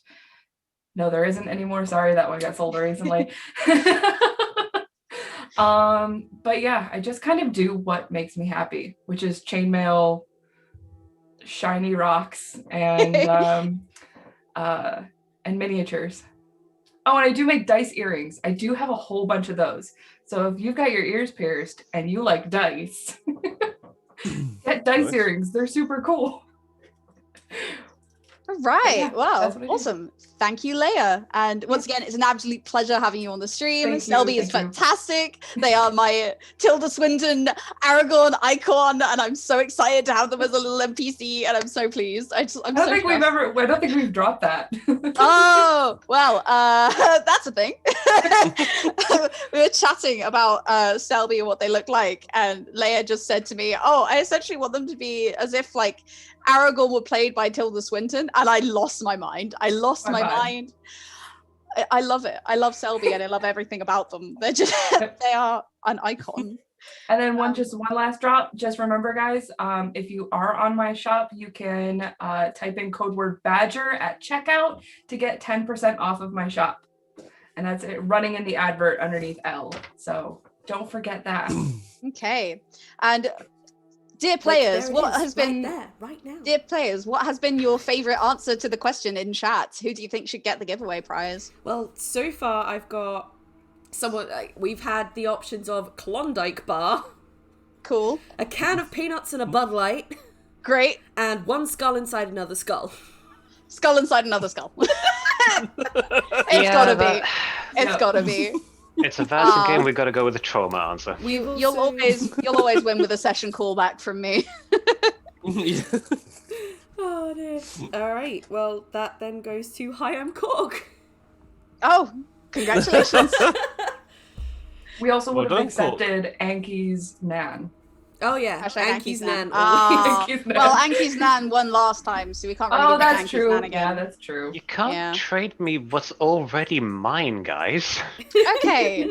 All right, everyone. Let us draw it back towards the mythic north once again, as you all find yourselves stood in the driving rain and the howling wind in this towering pine forest, with the road leading through it, lake to your north, road back disappearing into darkness to the north as well, and then further on, a town that you can barely see through the shrubbery.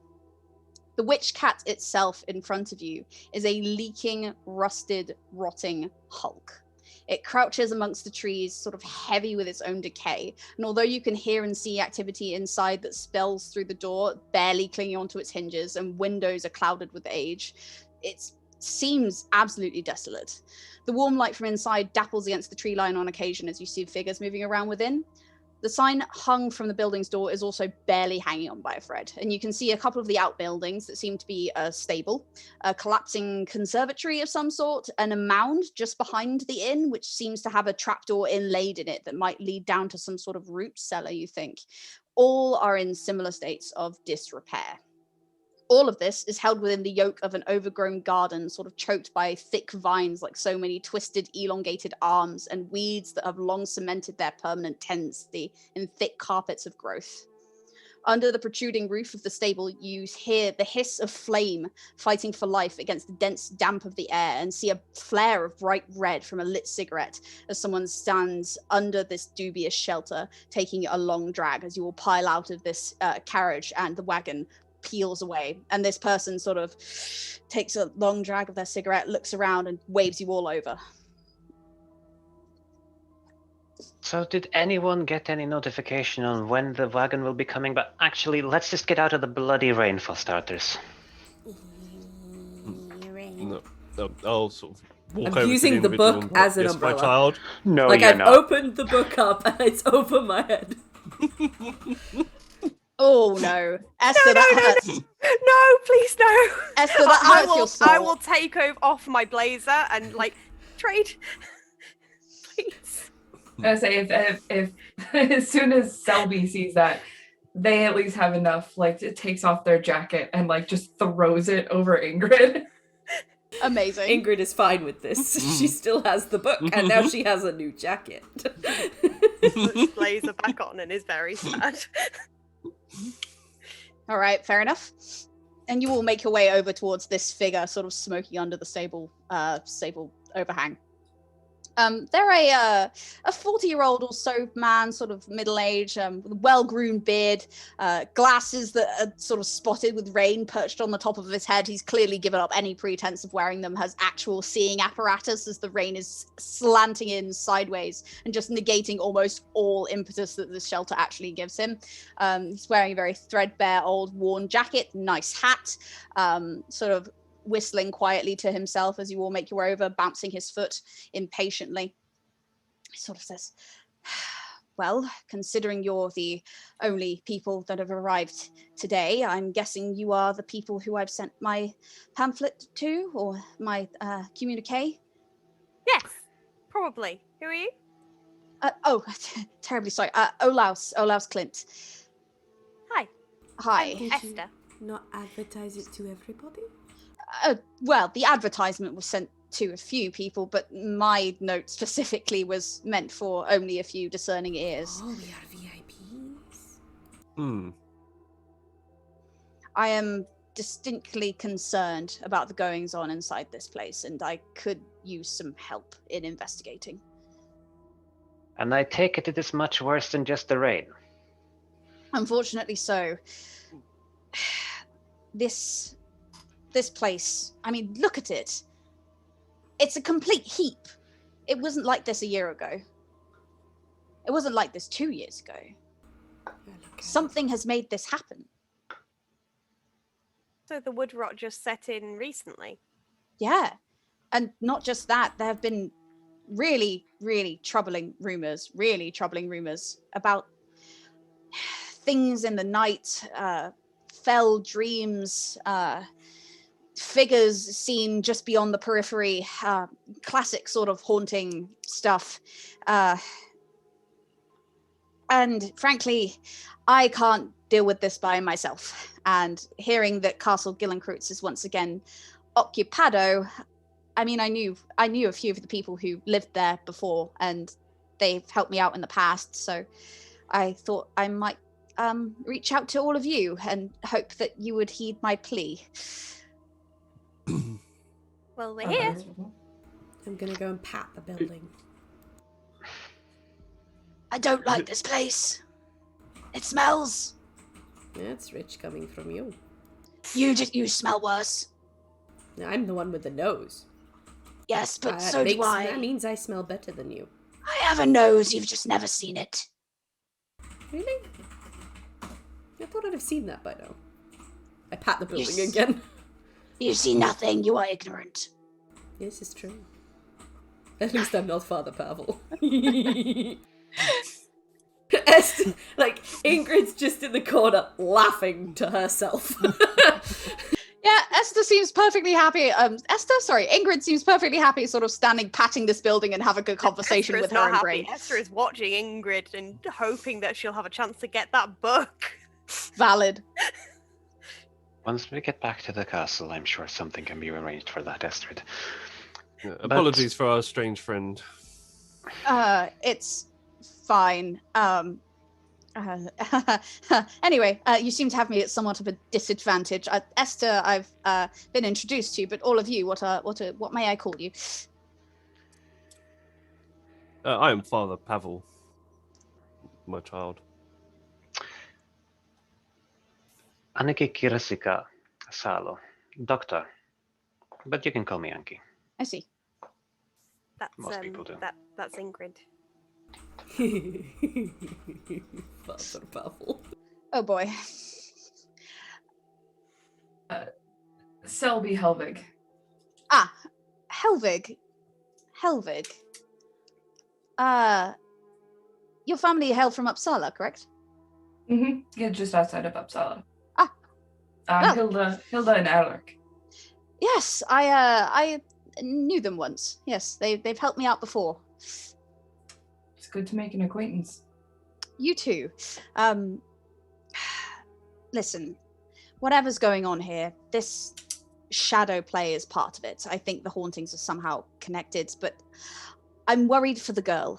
Sophia is the daughter of the man who owns this inn, Sammy, and he's got a nasty temper on him. He really does. He hates the arts. He hates anything to do with the occult. He hates anything that isn't normal and in the line of sort of blue collar work and running his business. He detests all of that. And Sophia, well, she takes after her mother. She's prone to flights of fancy, and I fear for her safety. Should this continue. Ingrid pops up behind. It's just like, but there are no point in flying if it's not fancy. Ingrid, exactly what kind of mushrooms are those that grow on your feet? Chanterelles? Of course they are. Well, Speaking of being at a slight disadvantage, Mr. Clint, what exactly is it that you do? In so much as you knew both who we are, if not as a person, what we are, what we do, what possessed you, so to speak, to seek us out in this endeavor? Well, you see, I'm a detective by trade, and I make it my business to know what I need to know. And when it comes to this inn, I was seeking people who would be able to help me. And, well, you all, when I noticed that Gillencroots had been given over, it seemed odd to me, especially considering that Miss Elfclint would not have given over the deeds lightly. The fact that you are within the castle walls itself tells me I can trust you. It is good to see that the house's reputation precedes us in that matter, then. Quite. At least to the right people. Precisely, Mr. Selby's Clint. Selby's gonna put a hand on Anki's shoulder and say, if you're gonna continue the work that's going on in that castle, you're going to have to trust. People who come to you for a reason. And this is your charge. This is what the castle stands for. Yes, but by the same logic, the last person that came to our castle before you, if I trusted him, let us see. Oh, what would that make us? Oh, yes, devil worshippers. I don't know. It's not the same. I think he seemed pretty trustworthy. I am not to say that the child was trustworthy or not. I'm just saying that just because we are those who we are and do what we do does not mean that an air of healthy skepticism will not go some way as well. So are we not going to the theater? We are going to the theater. Are we going to see a play?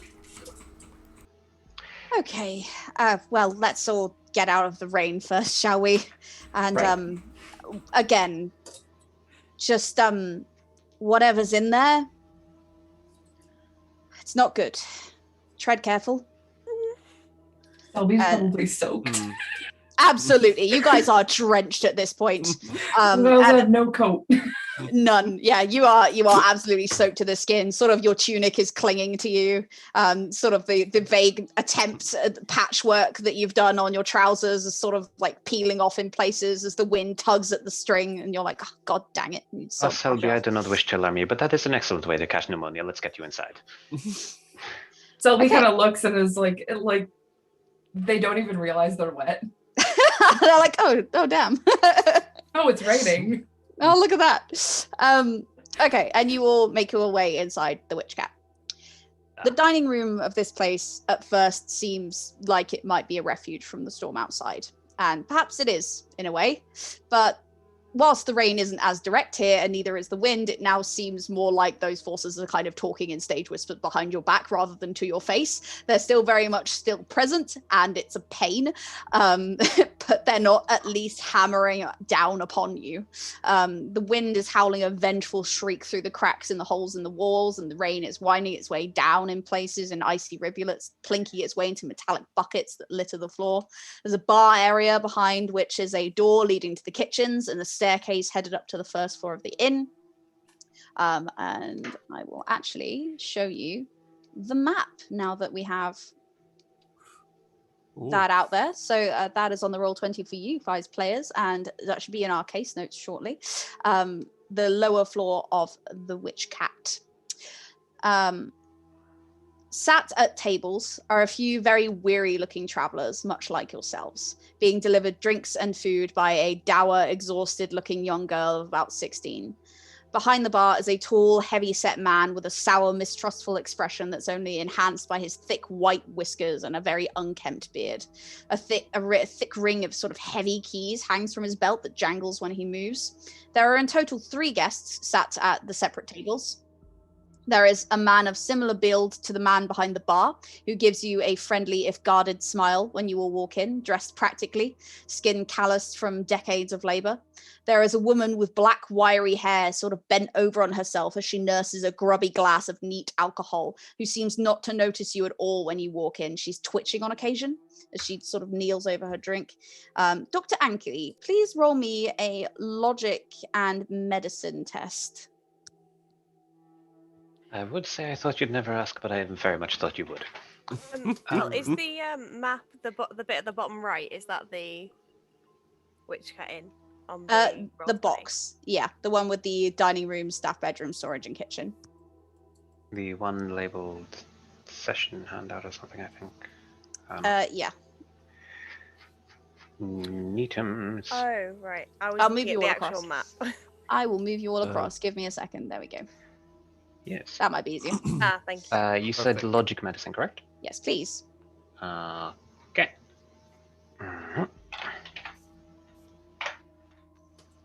Squidoosh, not a single success.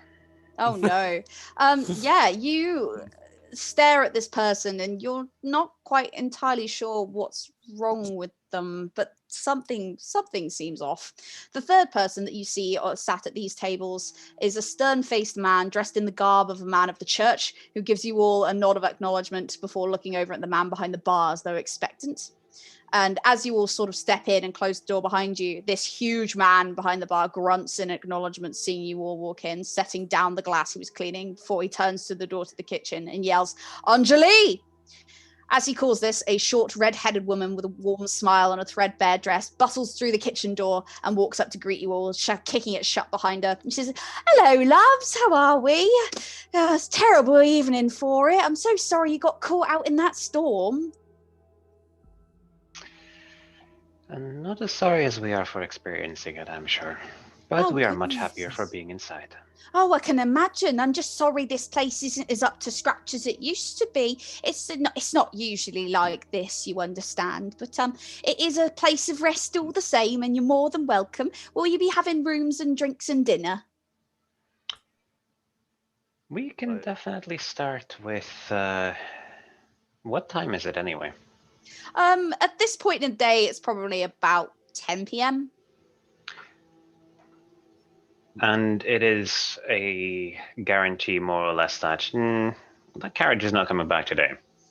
Yeah, that's gone. That's long gone. That guy is outie. Then for the lot of us, all of the above sounds like an excellent offer. Oh, right you are, dears. Right you are. Well, welcome to the Witchcat. Make yourselves at home. Commandeer a table. Will you all be eating I've got a chicken stew on the boil. How's that sound? Sounds lovely. Sounds lovely. It should be, yeah, hopefully. Less gristle, more white meat is the hope in it. Drinks. What can I get you? Tea? Mead or wine, please, my dear. Oh, right, yeah. Are you allowed? Do you serve coffee? I can put some on the boil, absolutely, miss. I know it is a bit late, but I should ask. And yes, please, very much so. Not a problem. Yeah, tea is fine. Thank you. I get a brandy. Yeah. Have I seen you around these parts before? I'm a wanderer of sorts. I absolutely recognise that face. I'd recognise you anywhere. I know you. You came in a couple months back. Well, pleasure to see you again, dearie. Take your seat. I'll be back with your order shortly. And you, a distracted young lady, could I get you anything? Can I have a glass of stew? Yeah, all right, okay. It's an odd request, but I'm sure we can manage. And she does very much ferry you all towards the tables and bustles her way out towards the kitchens again, whilst the proprietor picks up the glass he was cleaning and continues aggressively scrubbing at it. Proud tradition. Ingrid thinks she's so clever because now she's like, oh yeah, I got myself a bowl of stew and a glass of stew. Double food. Double food. Would like to note at some point I would have snagged my coat back from Ingrid. Did you say there was any semblance of fire, heat, or anything like that Oh yeah, it's like a roaring fireplace in the back that sort of hisses like every now and again as the moisture plinks hits the fireplace. For us to try to commandeer whatever table may be closest to that to accommodate the person who is currently more water than human. Yeah, actually, the person who is currently sat at that table is the sort of thick-set, farmer-looking gentleman who is sat there, but there are a good enough number of tables around him that you could fit at the table. I would recommend we take this one for the sake of the heat, and in case the building falls down, at least we'll be die warm. Great. We will die on fire. As you all sort of sit down, this gentleman does move his glass slightly to the side and goes and sort of adjusts his jacket a little bit, very threadbare woolen jacket, and says, hello there. Take a seat if you want to. I've just sort of taken it because it's closest to the heat, but there's more enough chairs, so make yourselves comfortable. Cool. I'll sit down. We share something in common then. Are these like chairs, or are they like? Is it like a bar or like a bench? Like a bench? Yeah, bench. Thank you. There are like a couple of benches and the odd chair. Yeah, okay. It's like an eclectic mix. Selby will sit on a bench with like back to the table, and Bjorn will sit like right between their legs, like goodest boy. Goodest boy, confirmed. Yeah, cool. And as you all sit down, this guy just sort of looks around at all of you and says, I'm Jonathan. Evening. Hi, I'm Esther. Hi, Esther. Anki, a pleasure to make your acquaintance. Yeah, you too. Father Pavel. Father Pavel. We've got our own father, man of the cloth in tonight, actually. He sort of waves across at the priest fella over the table, gives him a stern nod as Jonathan turns back to you. Yeah, he works over at the church over there.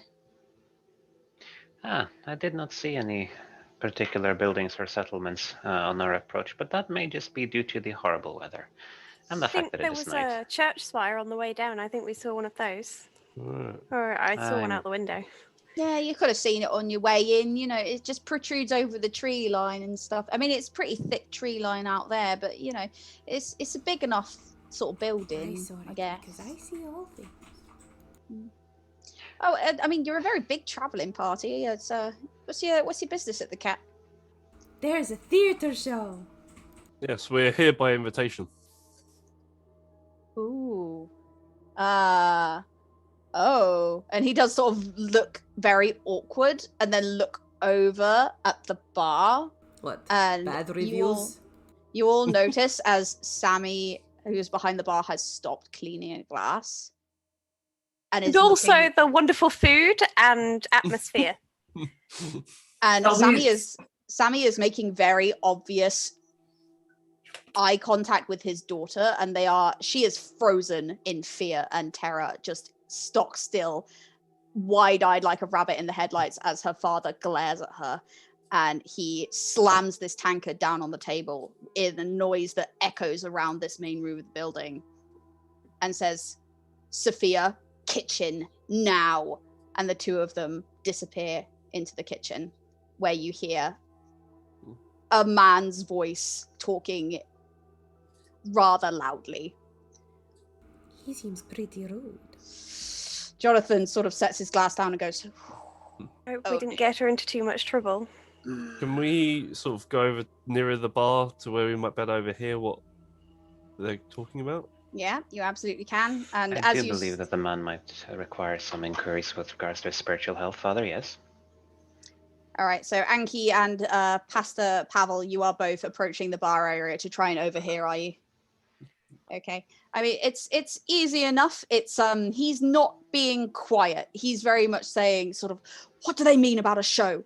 What are they talking about? What did you do? What do you think this place is? This is not your circus.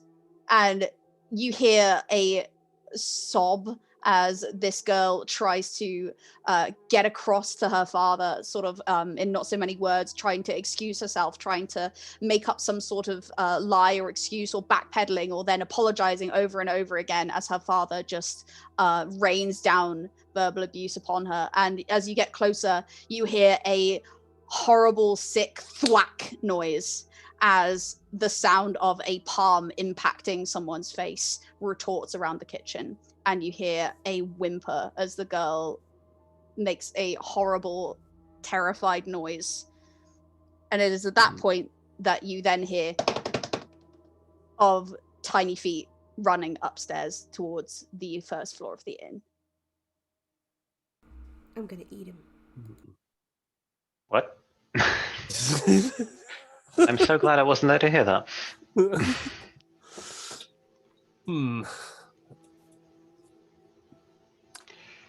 What's the state of the bar? Is it like just a single? Could you get round it and go to where they are, or do we need to like lift something up? Or Yeah, you'd need to sort of go through like a lift up hatch to get to the kitchen door. Can we see where the stairs were, or did it sound like the stairs were through the kitchen? It looks like these stairs that are accessible to guests would also lead you up to the first floor, yeah. So it seems like wherever she just went, you could probably follow using the guest route. Well, I would not say that we could not do that, but is there a guarantee that we will not be followed? Of course there isn't. Father, you're a peruser of the unearthly delight that comes in bottles, correct? That is correct, yes. Then I'm certain in your ability to keep this other patriarch of great girth occupied for a few moments, eh? Correct. Yes. Yeah. Sort of as you're both standing there near the bar, you do hear as Anjali, the voice of Anjali, sort of sharply reprimanding Sammy and being like, "Why did you do that? That she didn't deserve that. That wasn't on. You've got to, you can't be so heavy-handed with her." And you hear Sammy's voice reply, "She's my daughter. Stay out of this." And at that moment, you see the kitchen door swing open as Anjali carries your order back through and sets it down on the table, giving Sammy a fierce glare the entire time. And Sammy himself exits the kitchen and goes back to his station by the bar as if nothing happened.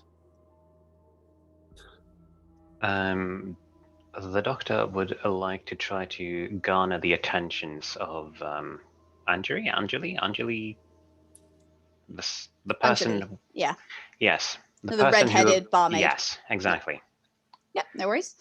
Easy enough as she brings over your sort of drinks and food and Ingrid's glass of stew and bowl of stew over to the table and sort of puts it all down. She does sort of lean into you as you walk over and looks up. Hello.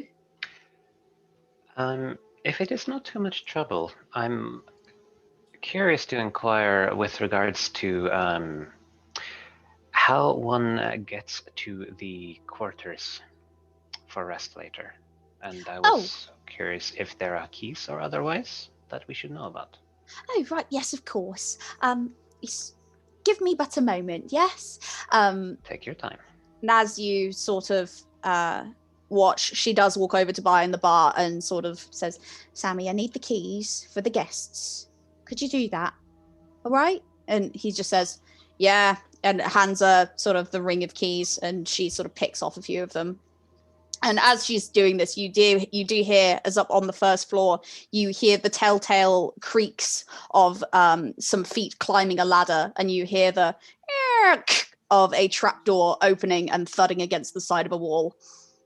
And she comes back over to you, Dr. Anki, and hands you these keys. Says, that's the key to your rooms. Everything should be up to scratch, as we recently cleaned it again last night. So I think everything should be up to standard for you. That seems wonderful. Is there a policy on taking one's plate to the room? Oh no, not at all. You do whatever makes you comfortable, love. I might need to store some things, so as such, it would make me very comfortable. Thank you very much. Oh, you're more than welcome. Anything that I can do to make your stay better, you just tell me, all right? Yeah. Could we get some bowls of water and possibly some scraps for the dogs? Oh, of course, yeah, no worries. I'll get right on it. And she does sort of bustle away, and sort of as she does, she's like, "Oh, you're so cute. Oh my goodness, look at these dogs. Oh Lord, this one's huge. Oh my goodness, look at the chops on him." And she's sort of fussing them both before she goes and gets your various scraps and things, leaving you to yourselves briefly. Jonathan, this whole time has been like.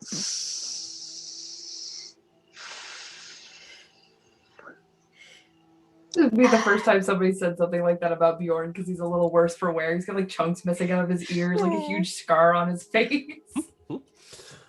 I'll turn to the barman and sort of say to him, what was with the slamming of your glass and the disturbance behind there? My little one, she's off on her flights of fancy again. I am terribly sorry if she has misled you in some way. There will be no such show here. There will be no plays. This is a inn, not a circus. Certainly, but I don't believe that from what I heard back there that was possibly necessary. She's my child. Discipline her as I see fit. You got a problem with that? There's a saying, spare the rod and spoil the child. Oh, I see. Holy man, think you know everything. Well, you don't. You ever raised a kid, holy man? I can't say that I've raised a child myself, but... Well, then you don't know shit, do you? Well, this is very uncalled for. I'm obviously a patron. You should not, speak to your customers in this manner. Don't like it, you can leave. Unfortunately, the last coach has already gone. Otherwise, I may well consider it. While this is going on, I would like to do a thing. Go for it. What are you doing? I would like to use my occultist talent as a medium to find out how this man dies. All right.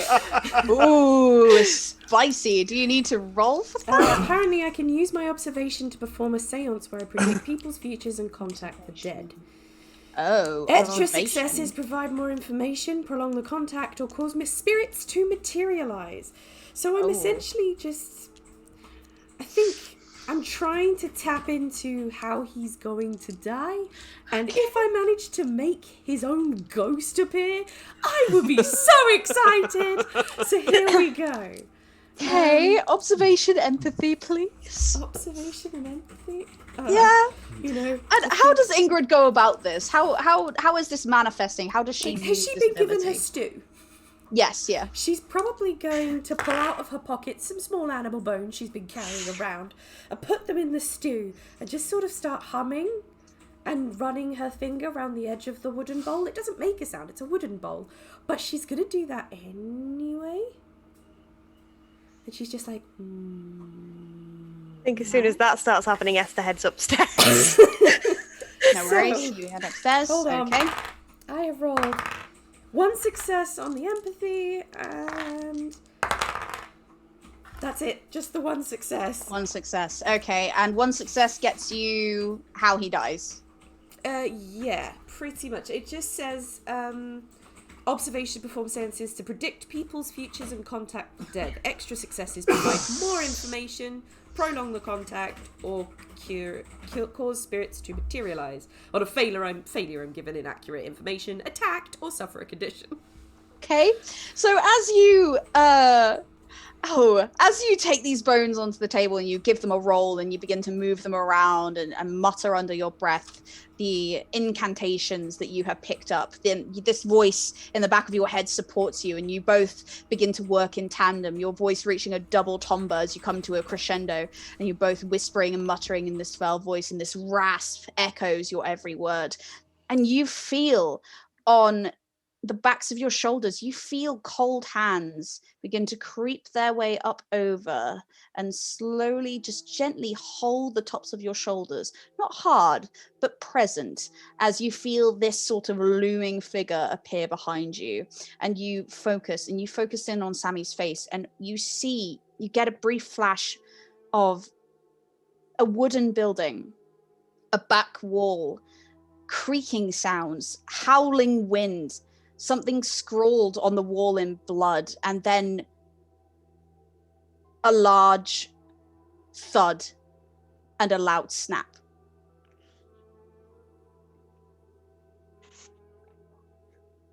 Does he seem much older than he currently is? That's all you get from the vision, unfortunately.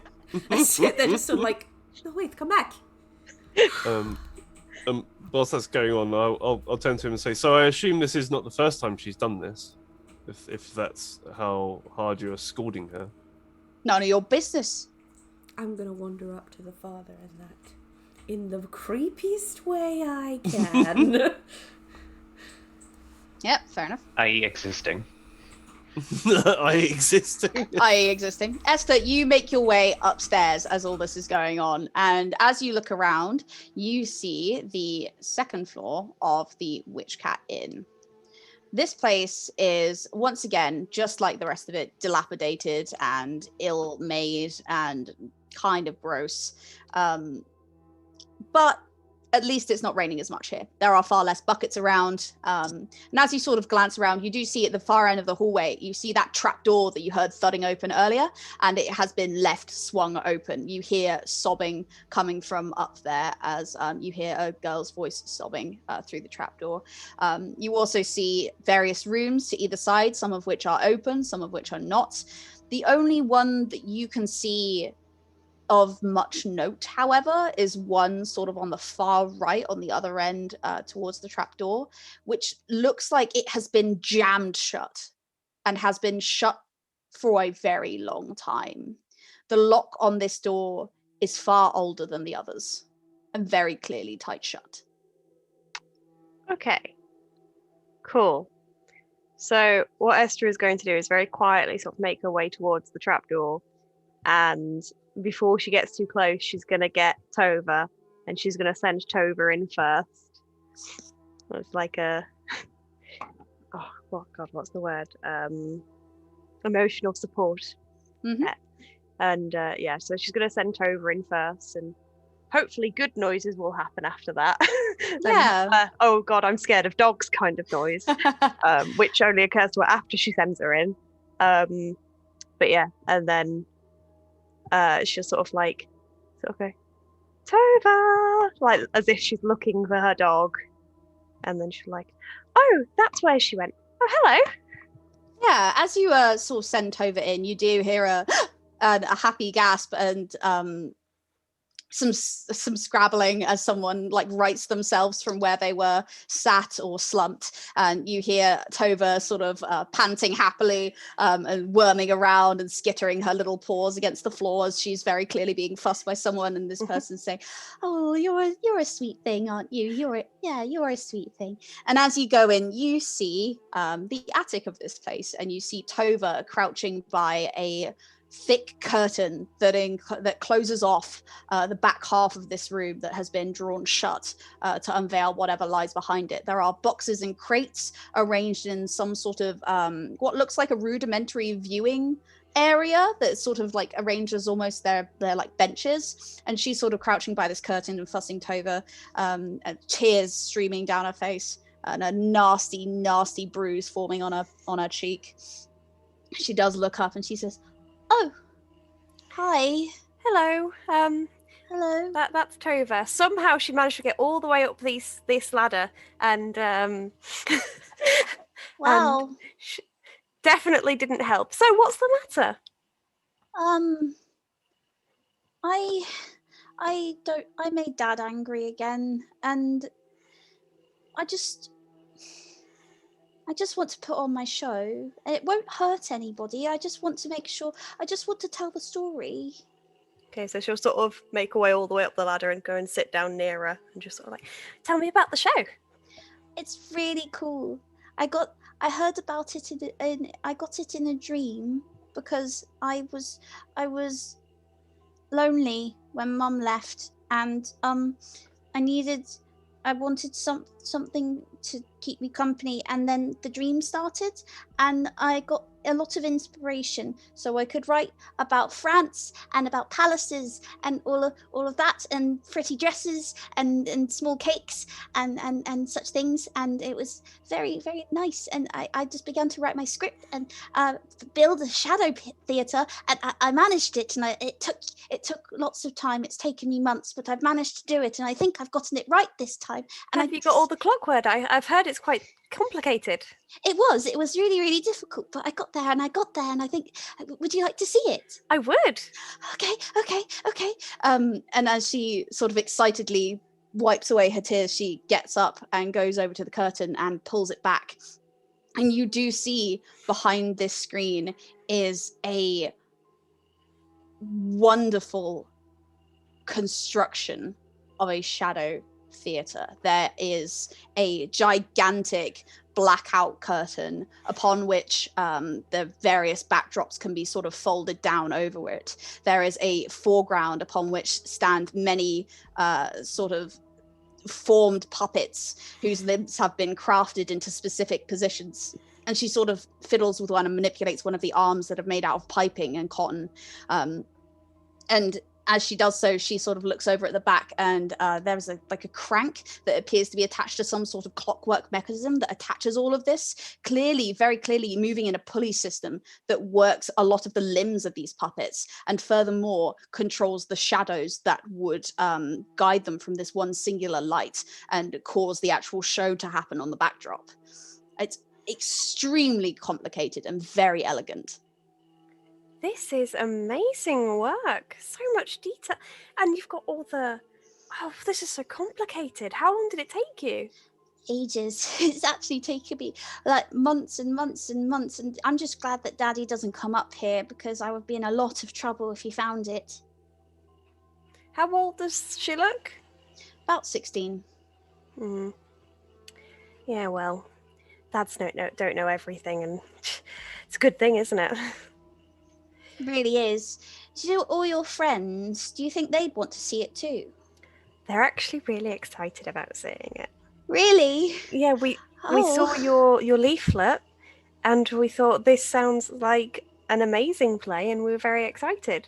Oh, okay. Well, okay, cool. I mean, I can run it. I can do it now if you want. What time? Maybe a bit later in the evening. Okay. And when it's a bit quieter, and your father's not seething so much anymore, maybe we could sort of quiet down. We could get them up, and we could have a look. Okay. Well, I'll prepare the show then. Okay. Thank you. What's your name? Oh, hi. I'm Esther. Esther. Sophia. And she does hold out her hand to shake. And she sort of pulls out some paper, and she sort of writes down their address, and yeah, if you ever need anything, and she sort of gives her, it's got a name and address on it, and ways of contacting her, just if you need it. Okay. Thank you, Miss Esther. Thank you. Okay. And she'll sort of, why don't you look after Tova for a little while for me? Okay, I will. Come on, Tova. She's no help at all. And then she'll go down the ladder. You leave Sophia and Tova, and you hear as Sophia says, "Come on, Tova," and sort of you hear her footsteps retreat behind the curtain as she begins to work her way around the show and reconstruct some of the puppets to prepare for her performance. And you make your way once again downstairs. Folks downstairs, what have you been doing this entire time? Arguing with the barman. I've been sitting there, basically almost leaning on Father Pavel at this point, leaning on the bar, just like... Oh, that is very disturbing. Helby suddenly realizes that they're the only person sitting at this table. Not true. There is Jonathan? Jonathan. Other than Jonathan. It's like all of the people I came with decide to go away. It's like that one person you left at the club who just right? in the corner. They're like, Like, Nursing their like neat whiskey, just they're like, Yep. oh damn. Yep, that's basically like Selby's like leaned back on the table. Like, Chilling. okay, I guess this is what's happening. I don't know how to talk to people. Yeah, Jonathan sort of like sees this and just sort of looks left and right, brings out a hip flask and like ups your drink, like tops your drink up and then takes a swig of it and just says, me too. It's like thanks. Sips on it. But like I think what Selby's kind of doing at this time is just kind of watching the room and seeing if there's any like ticks or anything that they can pick up on like, certain different types of people. I want to see if there's any like stuff going on that people aren't trying to get noticed. Hell yeah. That's the word I'm trying to use. Let's have you make an empathy observation roll. As Father Pavel and Ingrid are, and Dr. Anki at this point are having a tense standoff at the bar. Sammy's sort of leaning back against the bar at the back, just sort of giving you all a very unimpressed stare. Yeah, I was going to leave and go to my room, but then Ingrid came here, and I cannot leave these two together at any point. Okay, we'll let Bjorn watch them. It'll be fine. Me, my whole 2 empathy. I got 1 success though. We're doing good tonight. All right. I swear, if Selby figures out what's wrong with the twitchy woman before the doctor does, I'm going to be so embarrassed. Selby, as you look around, you sort of cast an eye over at the others that are around you at this moment.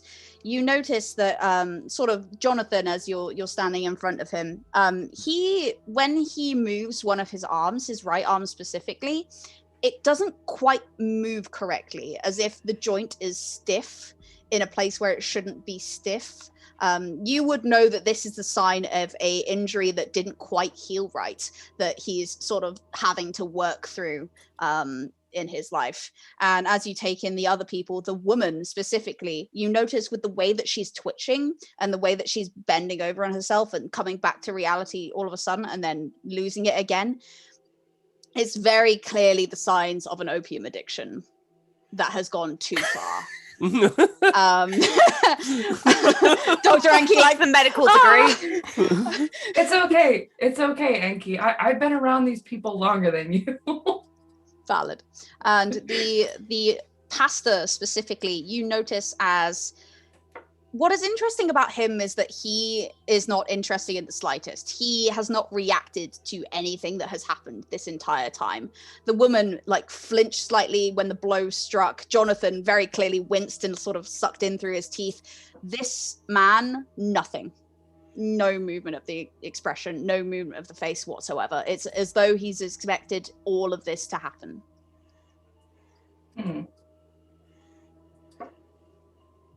I suppose it'd be down to myself to speak to the fellow priest. So. Well, you're not doing very well here, particularly. Yes, I'll walk over to the priest and be like, brother, how are you? It's the priest sort of puts down his drink and says, "Ah, a fellow man of the cloth. It is so rare upon these roads to meet kin such as ours. Good to meet you." A strange place to meet a fellow brother of the cloth. Why are you here? These are my sheep. This is my parish. My church is a short jaunt across the way. You would be more than welcome at tomorrow's service. And I'll look at the woman that's twitching and be sort of look back at him questioningly. Some of your sheep seem lost. Aren't we all? Glass houses, father.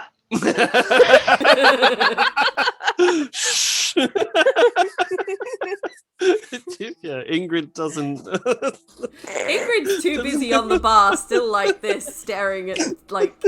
Yeah. Sammy, I think his name was. Yeah, Sammy has once again picked up his glass and is aggressively cleaning it and making direct eye contact with you. But yeah, Father Pavel, this sort of stern-faced man, his expression does not change at all throughout the entirety of his words that he's sort of speaking. So, I may well. We're obviously here overnight. I may well come to your service tomorrow. So You would, of course, be welcome. I would say, of course, that if you intend to make your stay here a more permanent thing, perhaps try not to piss off the barman. I mean, he is a obviously insufferable individual. I'm quite used to dealing with those now, it would seem. Shots fired, jeez. Ouch! I felt that in my soul. Father Pavel, putting the a-hole in a holy man. Right, yeah. This man sort of, again, no facial expression change at all. And he says, well, we can't all be from the big city, can we? I suppose some of our manner is a little old-fashioned, perhaps. This area, this region, has been forgotten by most. Therefore, it is down to me to guard it. It's very noble of you, I suppose. That is certainly something that one might call it. I would simply call it duty. Yeah, one's calling.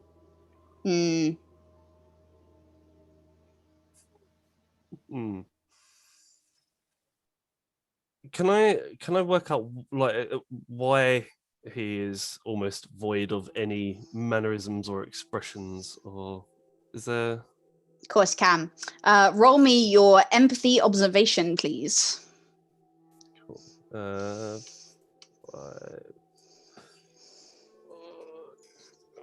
Cool. I think this being at least one of us must have some points in that.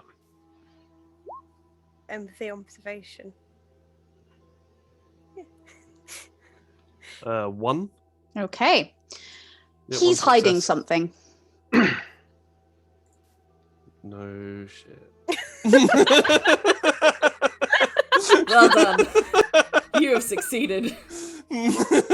You get the idea that this person has been here throughout a lot of the onset of the strangeness around this place, and that has made them extremely almost done with it on a level that they don't even care anymore.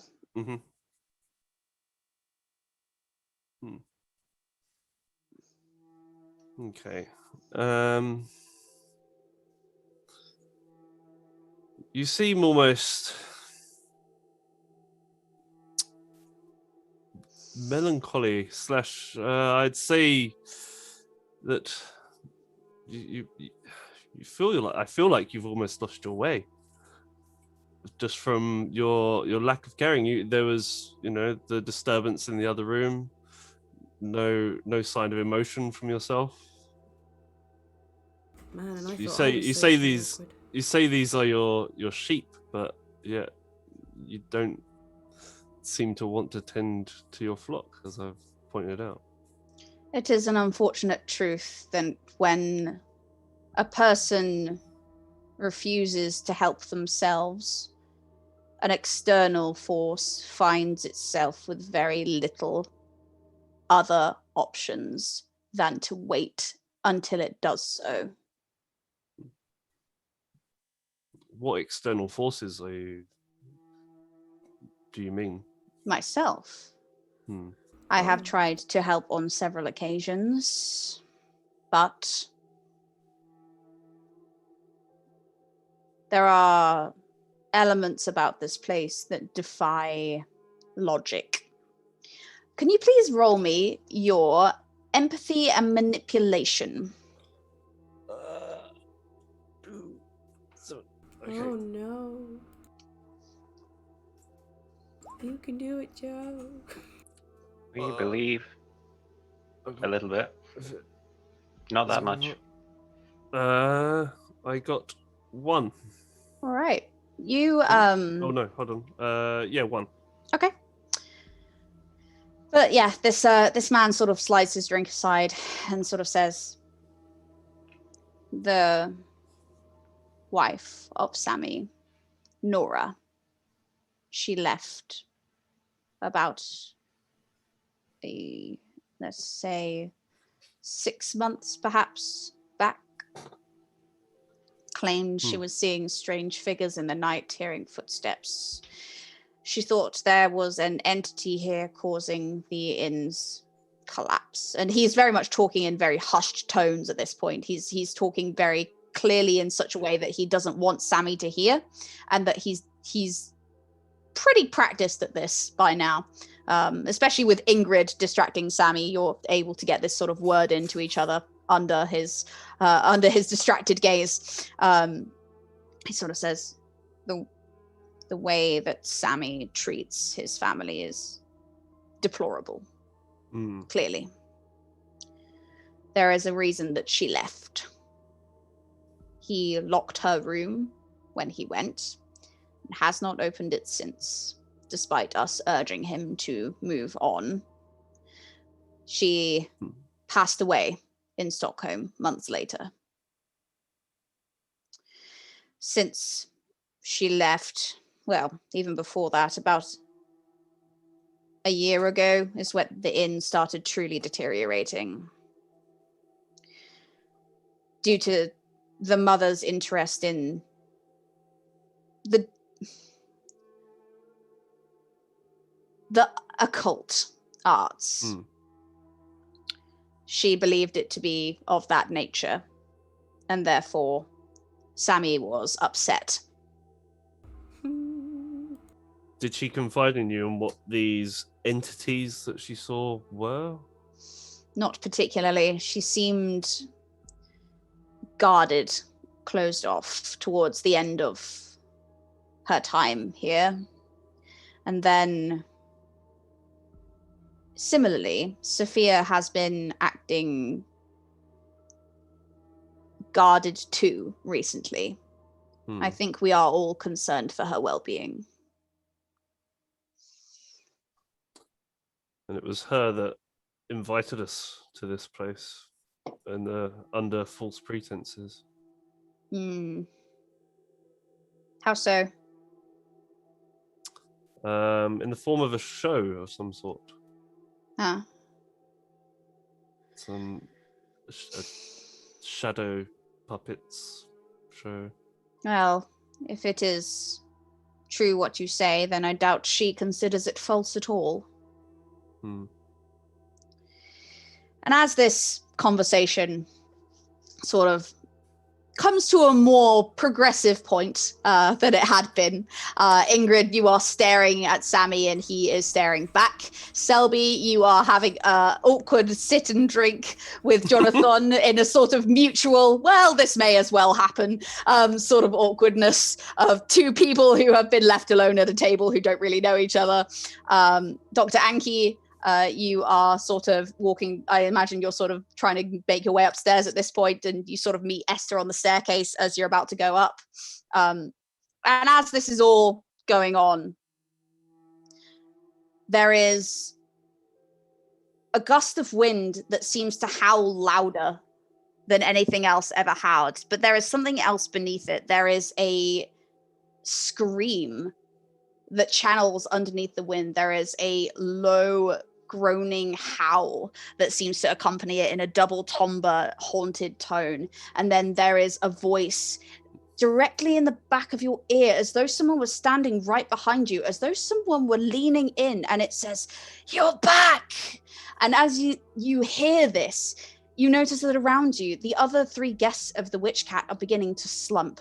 They slowly but surely blink heavy eyelids before each and every one of them sinks down, heads cradled in their arms on the tables as they sit unmoving.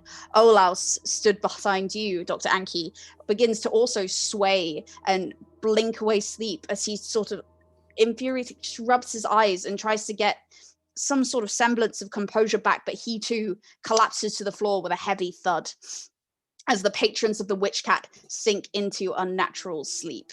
Sammy takes a horrified step back, looking truly fearful, eyes wide with horror, and he mutters, "Nora, oh God, no, Nora!" He throws the glass that he was cleaning against the wall and runs through the kitchen door, leaving it open as you see him tear through the kitchen to wrench open the back garden door and bolt out, slamming it shut behind him.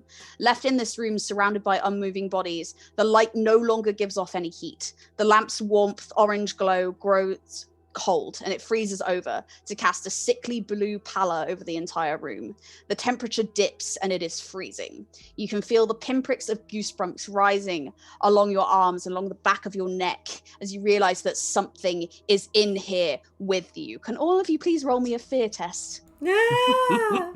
Logic or empathy, please?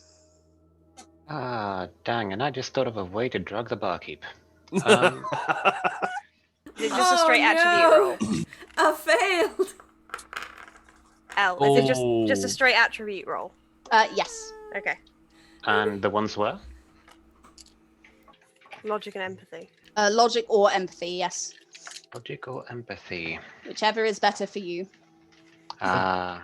And I assume there are no nearby dead bodies. That's a pity. Get a one. Okay. I had 2. Okay. 0. Yeah, I have none. Oh gosh. All right. So we've got an Ingrid, a Pastor Pavel, and a Dr. Anki who have all failed. As this fell voice echoes in the back of your mind and you feel the chill that seems to penetrate into your very bones, and you see the patrons slump and you hear Sammy freak the hell out and run out of the room and slam the door, you are frozen to the spot. You are horrified. You don't know what to do, and in that moment you freeze with panic. All of you are affected by the frightened condition. So please mark that down on your sheets. Selby and Esther, you managed to steel yourselves in this moment. Selby, you're like, okay, this is worse than I thought, but I got this. Esther, you're like, I don't know what's going on here, but I need to keep my heck together if I'm going to make it through. And you just steel yourself and you manage to keep that core of yourself intact. But the other 3 of you, you are rooted as a spot in panic and you are wide-eyed. Oh dear. Imagine. Okay. Oh, sorry. You go.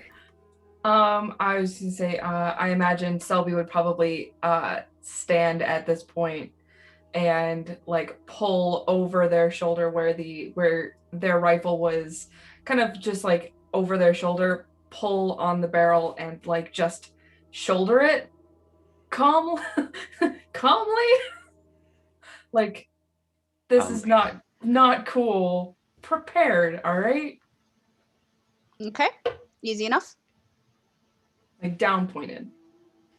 Yep, no worries. Yep, okay, you cool. are prepared and ready for anything as you sort of scan this place. And it is a very different inn now, with the lights that are now casting this blue glow over everything and this horrible creeping sensation at the back of your neck. This is no longer a friendly place. I think Esther will just sort of like see all the creepiness and go, oh dear, and sort of shout to Sophie, I'll be 1 minute, and then she'll run back up the ladder to go check on Sophia and Tova to make sure weird shit isn't happening up there where they're alone. Okay. Ingrid would like to hide behind the bar. Like hiding behind the bar? Okay. It actually, Esther, you don't make it up to the attic because as you go to run up the stairs, you hear a familiar pat, pat, pat, pat of dog's feet on the floor, and you hear footsteps, and then you see Sophia appearing at the top of the stairs as you go to run up it with Tova by her side. And she says, well, it's I think it's probably imperative. It's probably time for the show now. Could you please all come up here, please?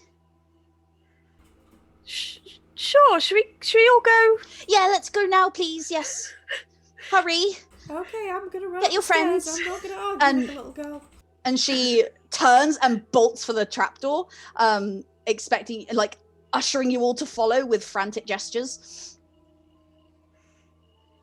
You don't If have anyone- to tell me twice. I'm going. Yeah, if anyone doesn't move, Tova will go and start pulling at like pant legs and skirts and stuff. Yeah. Yeah, that's Esther. sort of what like Bjorn does, but a little bit more like chill. Like, come on, we gotta go now. Very like herd dog kind of. Tova has very little chill. Yeah. Bjorn's got all of the chill. Oh, that's where it went. Yeah. And it's as you all sort of converge in this hallway of the first floor of the Witchcat, trying to move your way towards the trapdoor as Tova and Sophia disappear up through the trapdoor into the attic, and you are briefly left alone as you make your way towards them, that you begin to feel that sensation again, that creepy, crawly, being watched feeling that you are familiar with, maybe when you are like being watched from across the way at a park or something. And this is a very obvious sensation. It's almost painful the way it hangs heavy over you. And you hear that voice again on the breeze. And it's just this constant whispering that is almost chanting something, but you can't quite make out what it's saying. And it's as you're sort of making your way towards this that you see, you hear it as at the very back of this corridor, a vase that was set upon a nightstand like a plinth is just shoved off and shatters against the floor and scatters into a million pieces. Right, up the ladder. Ingrid's already up there, like. Oh yeah. Yep, you all make your way up into the attic, and this time the curtain has been flung open so that you all can see what lies beyond. There is a viewing gallery of sort of many seats of ramshackle boxes that have been covered with cloth. There are sort of low lamps and lanterns that are lining the room as if to make some sort of rudimentary stage lighting, all of which are shedding this blue, pallid, sickly glow over everything that makes it sort of a nauseating sight and causes the shadows that are formed from the puppets that are lined up against this magnificent backdrop of a palace of Versailles, with sort of tiny, some of these figures are extremely well crafted. They show sort of the silhouettes of elegant gowns, the silhouettes of well-tailored coats, and some of the figures are holding out hands and they hold trays with teacups and cakes on them. And they cast these figures on the backdrop here, sort of made bigger by this incredible light that is blaring out from in front of them. And Sophia stands there at the side of this mechanical Shadowplay construction with a hand on a crank. And as you walk in, she gestures you in. She's like, come on. Going forward, sitting down wherever I'm told to sit. I'm ready for the Ingrid, show. after you. Yep, Ingrid, you all come in. doesn't wait. She's just like, whoop. Definitely close the door after we all come in. Yeah. Like, yep. Yep. I say Selby probably goes like behind everybody, like lets everybody go first, and then like brings up the rear. Yes, I feel so much safer with a stranger with a gun behind me. Okay. And as you all come in and sit down on this row of seats, she says, thank you. I just enjoy. And she begins cranking this crank, and the shadows begin to move and weave and tell their tale. And as she's talking, over the course of this show, you notice that her voice doesn't sound like hers anymore. It starts as this lilting 16-year-old's voice, and then it gets deeper and more aggressive, and it becomes very recognizably the voice of a older, like a young man, a very angry young man, as she says. A young man wanders through Europe, seeing things few people are fortunate enough to witness. He dances with queens and visits Versailles and the Palais Royal. The people perform his plays and praise his name, and life dances along like a dream, but the people's revolution sweeps the lands with grenades and fire, and those who are playing and singing end up dead by the side of the road. The young man flees the song of the guillotine. Our hero returns home to the city in the north. He walks through its gates without shoes, poor and mute. The house where he was born is burnt to ashes and his family is missing. He kneels by the side of the road begging for coin, and no one knows that his name was once sung in the palaces of Europe. Suddenly he sees things no one else does. Creatures creeping and flying and crawling as invisible beasts reveal themselves to him, and when he points them out to others, he is beaten and he is mocked. A man picks him up from the street and has him bathed and clothed. That man's name is Albert, and his mountain is a place of love and song. Our young hero performs his plays and sings to him for days and nights, and they eat fruit and drink wine. Albert introduces his friends. In the young man's dreams, they all dance together, but the dreams are a lie. It was you. You brought me here. You asked me to sit down and talk. We spoke of the future of the world. I had the right to refuse. You told me so. And you smiled, and then you butchered me like a pig, one that hangs from the ceiling. You buried my body in unholy ground without priest or consecration. Now dreams are all I have. I gaze out over the audience at the Palais Royal. I dance with a princess. I eat cake. I look into your eyes, Albert, and I let you take my hand. You summon me to Pyre's Inn. You make me a villainous proposition, and I decline. You cut me and I scream. I don't want to die. I don't want to die. But now you're back. Now you're here. Welcome. And it's at that point, as Sophia finishes her story, the lights seem to dim once more, all over again, and there is a sickening tear as the backdrop of this play is ripped open by a clawed hand. And we will leave it there for today. Wow. Yeah! Oh my god, I have so many things. It's just got on my note. Just Very excited. it's all very different reactions. It's like panic, fear, whelp, excitement. I mean, purely academically, of course. Anything else? Nope. Yeah. Oh, that was amazing. Very excited. That was good. Good job, Elle. Thank you. Wow. Just wow. Yeah, so that was VAESEN, everybody. It's a little intense, but it's a very fun little system. Thank you for my wonderful players for joining me tonight and letting me torment them. I had a lot of fun, and I'm hoping that they did too. Thank you once again to our glorious special guest, the enigmatic LEIA Robertson, and her wonderful character Selby. Thank you all for joining us in chat. You guys are fantastic, and we couldn't be more grateful for your support. Got lots of fun things coming up on the channel. Tomorrow, me and Stacey here will be interviewing the writer of VAESEN, Niles Hintz.